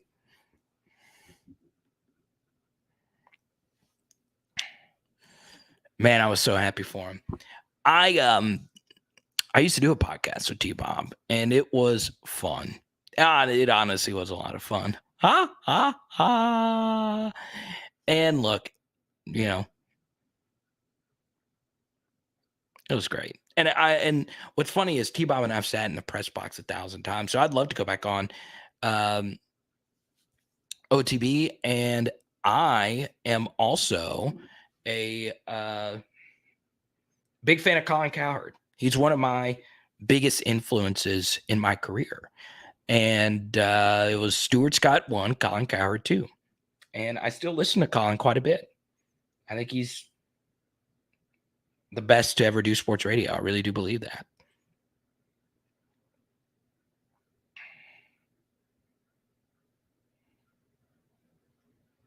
But what about Mad Dog? Speaking of Mad Dog, what he said about Nick Saban on the Herd today was just ridiculous.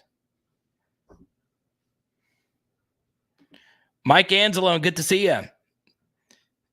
We talk every day. I wish we could just air the conversations that we actually have on the phone with each other. Uh, I don't know if it would be more entertaining than the actual segments, but you know, Blake's a special talent. He really is, and I'm lucky to have him as a friend. I really am. But he's honestly just a good friend. I I met him once in person. That's it. But he's probably one of the best friends I've ever had in media. And honestly, as far as like BR media that I speak to the most, it's Blake and Jay Hill. Those are two I speak to the most.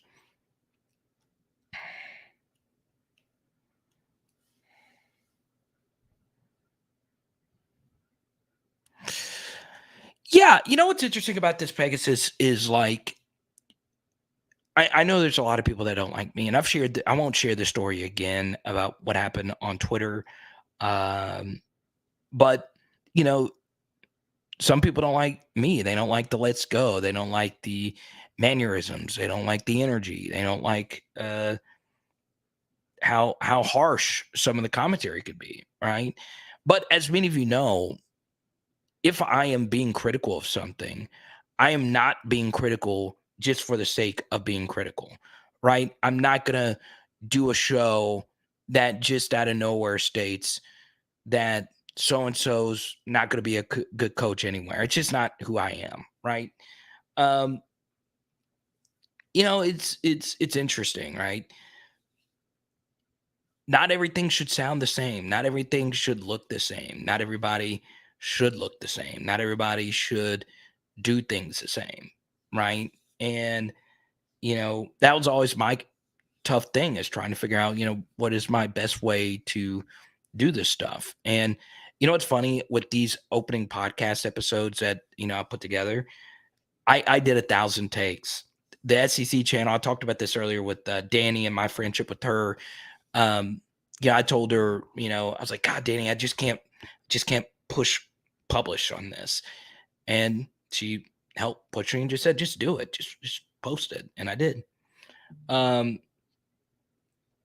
So yeah, it's tough. It's tough to be unique. It's tough to be different. And I try to make sure that my stuff doesn't sound like other stuff. I want to make it as unique as it possibly can.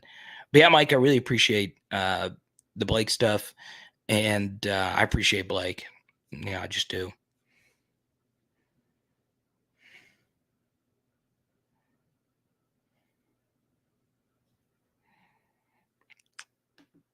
Yeah. And the funny thing about it is you don't want every, I like to think, I'm trying to be as kind and respectful as I possibly can. But yeah, I appreciate that. That's really nice of you.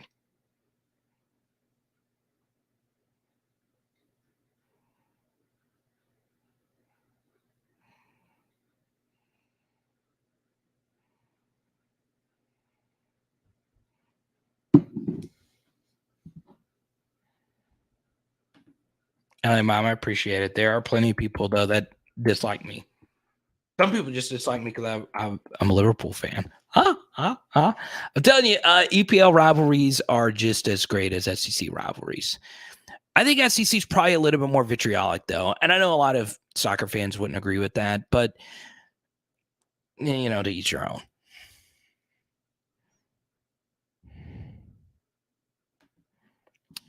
Not that this is what it's about, but do you think you get viewership by just hating Sunshine Pumping instead of giving your opinion? Like, it's how Skip makes his millions, but I hate that. Yeah, I know, like, you sacrifice, like, some viewers with not being, like, a scorching hot take guy. I've been labeled that simply because I am not afraid to give a critical opinion. But sometimes the best thing in media is to be able to give a good opinion while people still hate you, right? There's something about hating that makes people keep being drawn back in and in and in. And the best way to develop haters is by, hot taking it up. And I've had hot takes, right?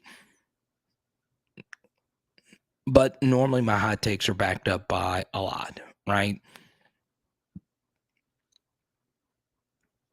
Jay Chillin showing some love from the Notre Dame angle. Good to see you. You're always in the background. I love it. But yeah, there's a lot of different ways to do this, right? There's a lot of different ways to do the media thing. And the funny thing about it is you can do it any way you want. You could build it on TikTok. You could build it on Facebook. I've done YouTube, but now I'm doing the podcasting. And obviously a big thing I'm spending a lot of time on is the Patreon and Discord, which is really fun. Like, I know I've been saying, hey, come over. It's pretty cool. It honestly is really, really cool because, I get to chat with you guys all the time now. But yeah, you just got to try and figure it out. Now, what's interesting is you can worry too much, though, about how other people think. You can.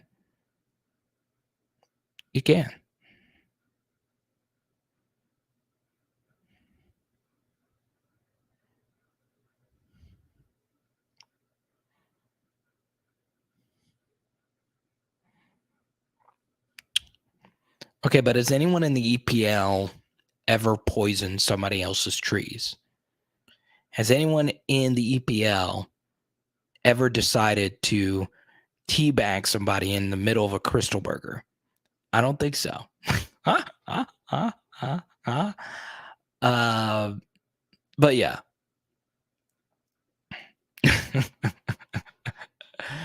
Oh man, this sport is wild. It's wild. English Premier League soccer. But yeah, I'm an LSU fan. I wear LSU stuff. I'm starting an SEC channel. I actually got interviewed this week for a potential opportunity to do some other SEC team stuff, right? And it's interesting.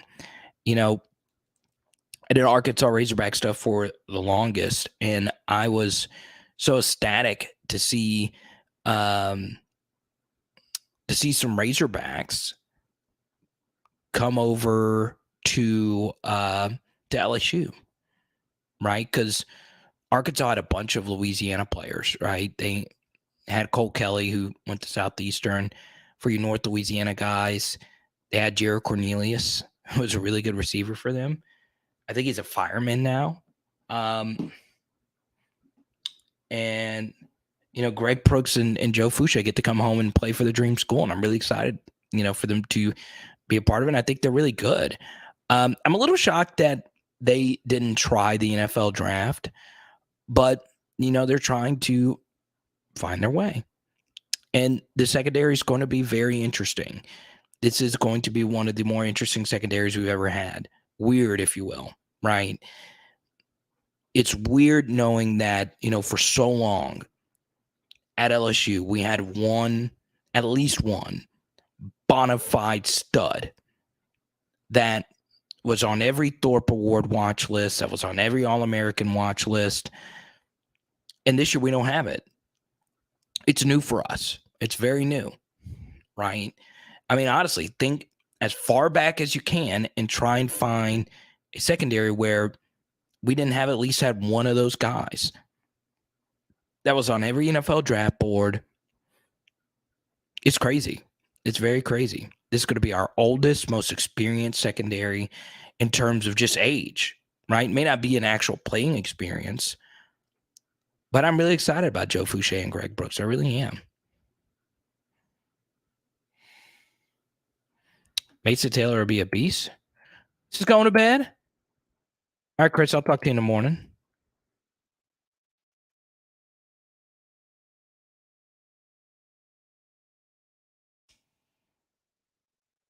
Not a hot take. It's true. It's true.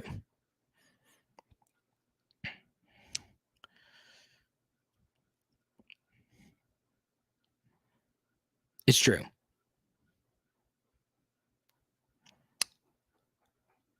It's very true. I like what Coach Bowling had to say about the Teo documentary.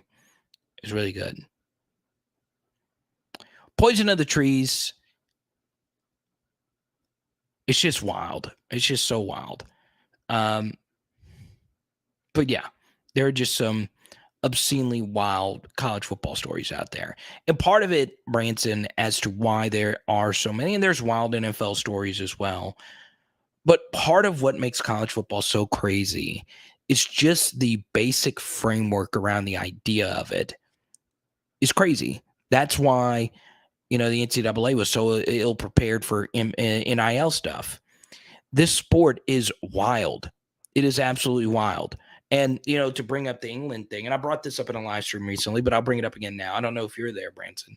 But, English people are so nice. So I was there, I was in England for 11 of the 14 days. We spent 3 days in Paris for our engagement trip.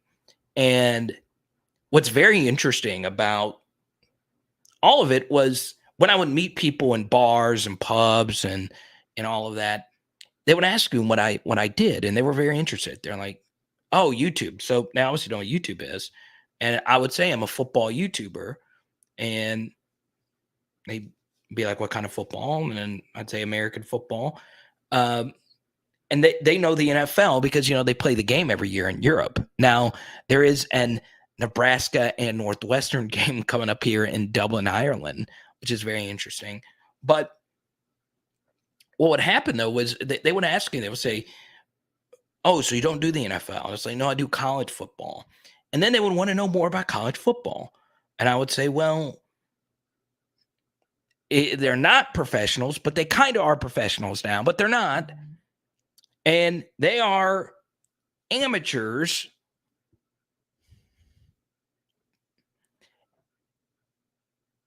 And it's tough to explain this to them, right? It is really, really, really tough. Okay. It's not that they can't grasp the concept, it's that if you explain this to someone who knows nothing about college football, they would be like, "Oh, so it's professional, but it's not professional." And they're teenagers and they're making these decisions, and there's a hat ceremony. What does a hat ceremony mean? What does a commitment mean? What does a decommitment mean? Why are coaches leaving in the middle of the season? Why aren't the games all played at a certain time? Why don't they decide what time the games are played before the season? Oh, there's no preseason, there's no friendlies, there's no exhibition games. What, why are there 85 people on a roster? I mean, there's so many different questions that truly is preposterous. Like, especially if you think about something like roster size, right? Yes, you need a big roster to play football, but 85 is a lot.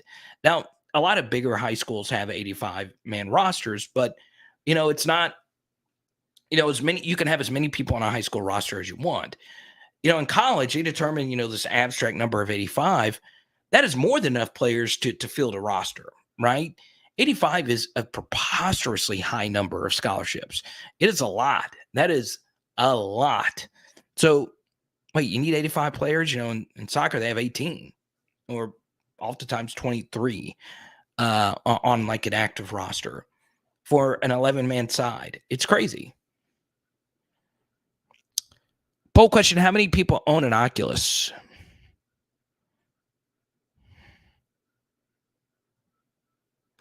Mike, yes, but I could see him playing guard. I think that's where he's going to play.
That's crazy.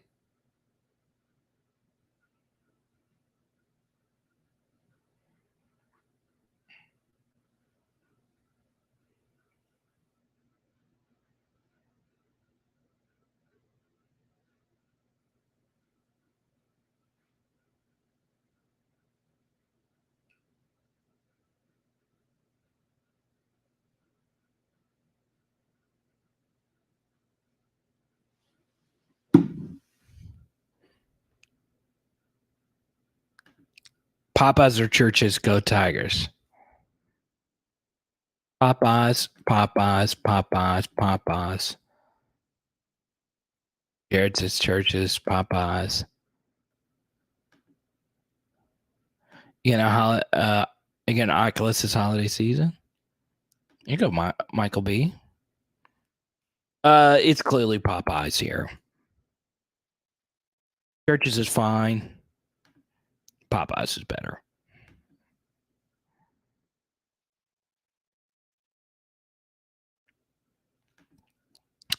Is there any news you would like to share with us? Mike Anzalone? Delpits. Huh? Blue Store. I still haven't had Blue Store. All right, everyone. Which Victoria Goodnight? She is the one to blame. She is forever going to be known as the Herb Streeter. I still can't believe Victoria. She was the first one that said yes. So I got to do what a patron tells me to do. So there you go. Hattie B's, Rico? Really? Hattie B's? Oh, come on now.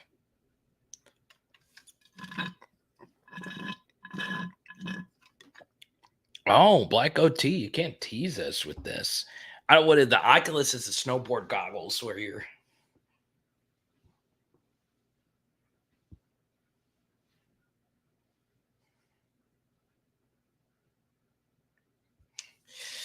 Victoria's going to bed and she's going to be like, I unleashed the wrath. Oh,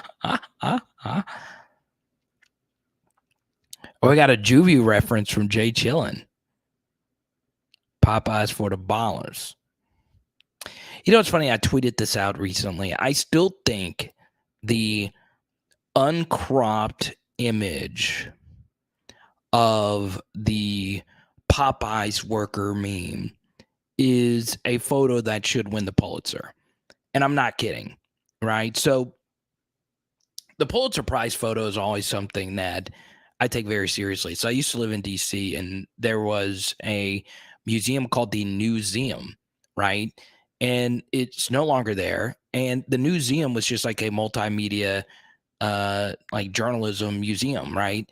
And on the bottom floor, they had all the Pulitzer Prize winning photos, right? And it's just really cool. You see a lot of really cool photos.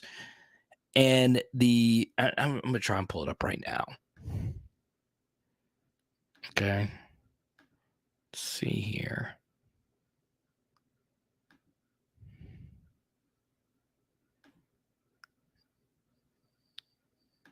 I'll pull it up right here.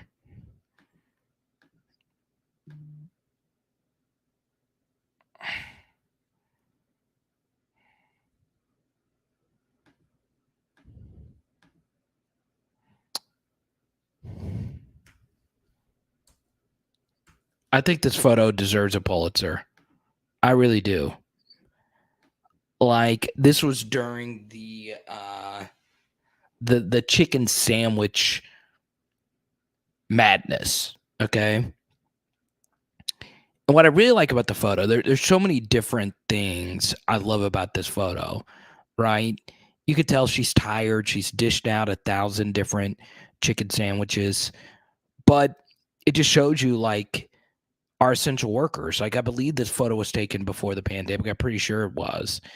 And yeah, it shows you how difficult these fast food jobs are, right? And also, this photo is just like the quintessential iPhone photo. Like, you know, growing up, this image wouldn't be captured by anybody, right? there wouldn't just be some random person with the camera taking a photo of this.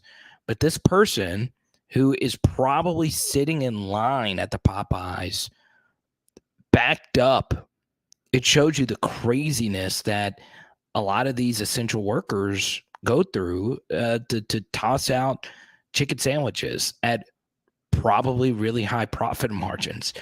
And just the aspect ratio, everything about the photo is just wonderful. So I don't know if there's been a story done on this lady or the actual photographer, but I didn't know that the uncropped image was like this. And I think the fact that this was taken in a car adds to the photo here. That it was just some random person waiting for a sandwich or waiting for their Popeyes order, and this person is exhausted. It's just crazy. I love photos like this. I love photos that just tell a story. It's truly incredible stuff.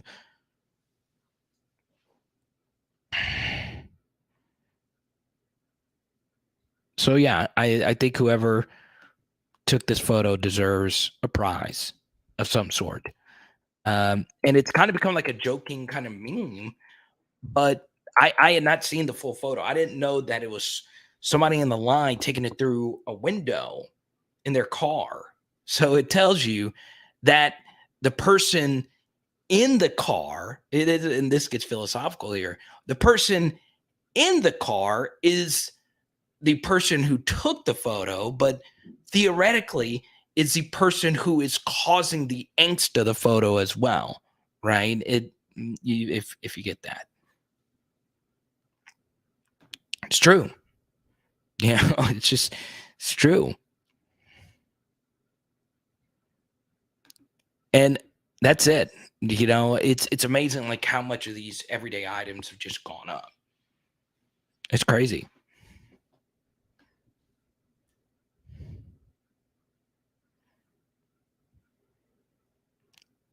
It was a really good sandwich, though. I'm not gonna lie, it honestly did live up to the hype. I think 9 out of every 10 people that tasted that sandwich said, "Okay, I freaking get it." They did the daggum thing. But this is something that's big to me on the internet is, people don't the accounts that make the most money are people that don't actually create original content. I'm glad I never seen the original photo.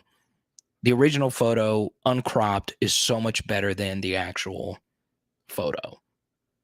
Like the actual photo that we've all seen. A lot of the actual photo we've seen, it's just like a zoomed in photo of the lady, but it truly is incredible.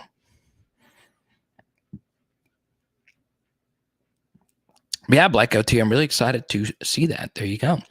All right, we'll do this for a couple more minutes. If Black OT super chats again, we'll keep this thing moving. Or if any of y'all super chat again, we'll keep this thing moving.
If you could have one player back from last year who isn't here now, who would you take?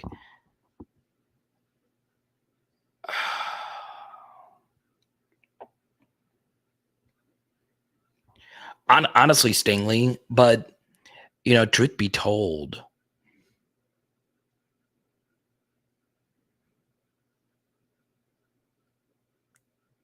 Deculus would be really nice right now. TDP would be really nice right now. as well, but singly, right? But then again, he wouldn't want to be there. So, yeah, I mean, in terms of just best players, it's Stingley. But honestly, Deculus, so we can know that right tackle spot is locked down. And then, Ingram's better than Deculus, but I think we're better at guard than we are at tackle going into this next year. So we'll see. I can't go to Walmart without spending $100. Not only have to check myself out and do their dang job for them. It's insane. Yeah, it's crazy how that works, right? It's interesting how those self-checkouts work. At our Walmart, they're always broken, right? But Walmart knows that you're not going to go anywhere else. If you have a sack full of groceries, you're going to spend as much time as it's going to take to check those groceries out. That's part of why their low prices are just unbeatable, honestly. And that's not like me shilling for them. They don't need my help. I am open to partnership, but I don't think they're watching this. It was interesting though, their owner buying the Broncos and bringing Lewis Hamilton on board. That was very interesting. But yeah, to get everything that you probably need to get at Walmart, like your essentials, soap, loofah. I don't know why I started with soap and loofah. And then you're in there and you're like, well, you know what? I could use an air fryer. And then you walk around and like, you know what? I could use Lindy's. I mean, Kayshon Boutt's on the cover. I might as well just grab it. And you got to get coffee creamer. And you got to get the big old case of water. And then when you get home, us men are too manly and we don't like to take more than one trip to bring the groceries in. So we grab that case of water and our arms are just covered in bags and we're just carrying this thing in the door.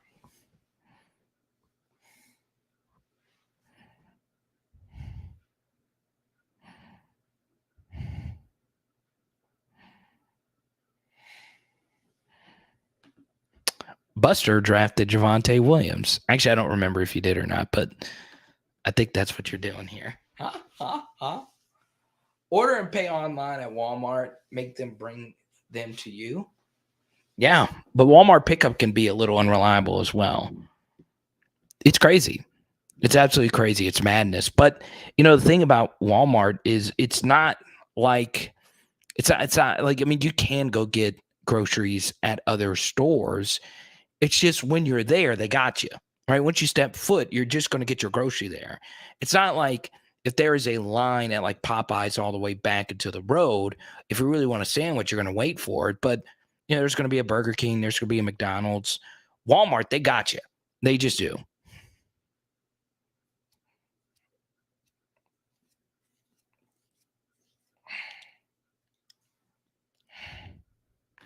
Melvin Gordon is a beast. And if you want to tie it into LSU stuff, one game we don't talk a lot about is that Anthony Jennings, Traven Durrell comeback, right?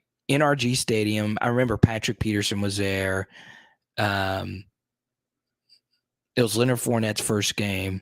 And that was a pretty crazy comeback. And for some reason, I don't know why Wisconsin tried to do this, but they quit feeding the ball to Melvin Gordon, and they lost the game.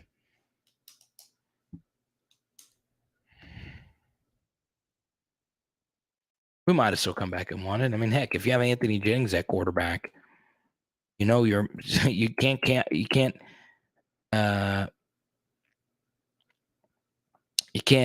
stop Anthony Jennings. Yeah, Mike. Roy Wood Jr.'s got some really good material on the Chick-fil-A and Popeye stuff. That's really good. Part of my Popeyes experience, I want to be treated violently. I want to be treated rudely.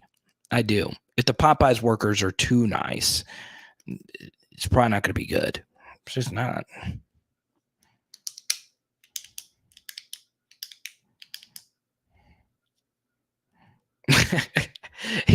It's funny how that works, though. Oh man, I love it. James Conner. Heck yeah, we're an Oculus channel. Want to be treated poorly? Go to Wiener's Circle.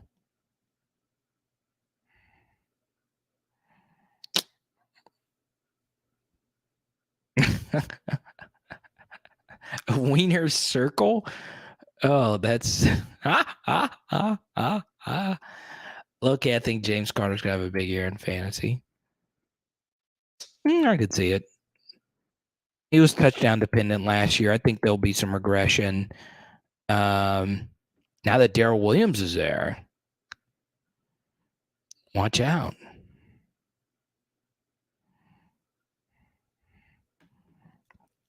Well, all right, all you cool cats and kittens, if you can, before you go subscribe to the brand new Power Hour LSU podcast. Okay, it's different content than what you heard today. I honestly have two takes right here. Brian Kelly, Ed Orgeron, and the truth about national championships. Yes, Brian Kelly can recruit, but does it really matter? You should be able to find it on Spotify. Type in Power Hour LSU. It should be on iTunes. I don't know. I tried to search for it earlier. I guess it takes a while. So there's yours truly right there. His big old grin. Grinny grin. Okay.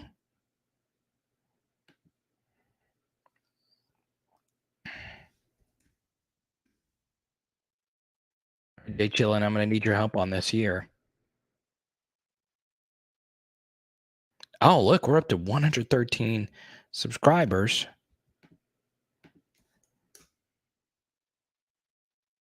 Right? If you haven't subscribed already, get to it. Our SEC. Yeah, of course, Branson. That's what I was expecting to do for you, my man.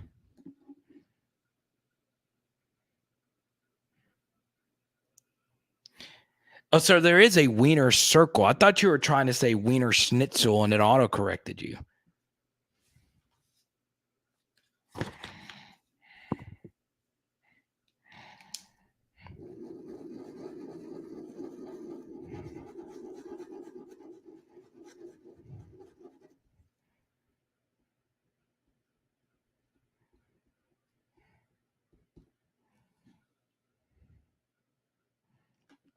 Pegasus, whether it's going to be on Apple or not, I don't care.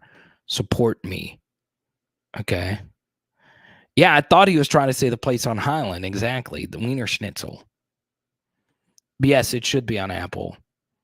With Pegasus, it's the least you can do. Even if it was just on, you should go to rss.com/PowerHourLSU and support me, Pegasus.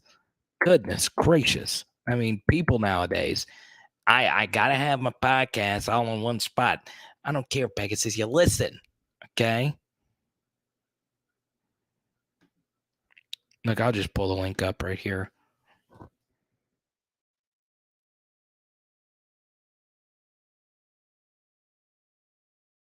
It says I'm cleared for Apple.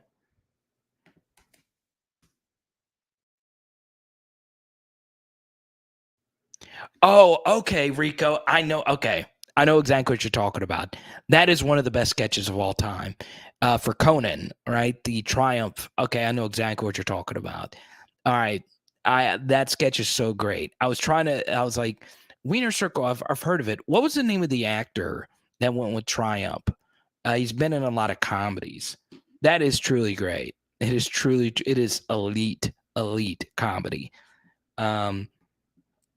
That's probably my favorite late night sketch of all time. That and when Chance the Rapper on Jimmy Fallon did a country version of Hot in Here. Those are the two greatest late night sketches of all time.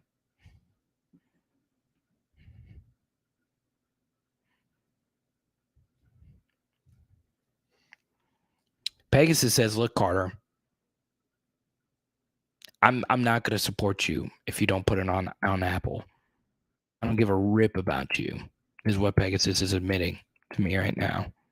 It's fine. I totally get it.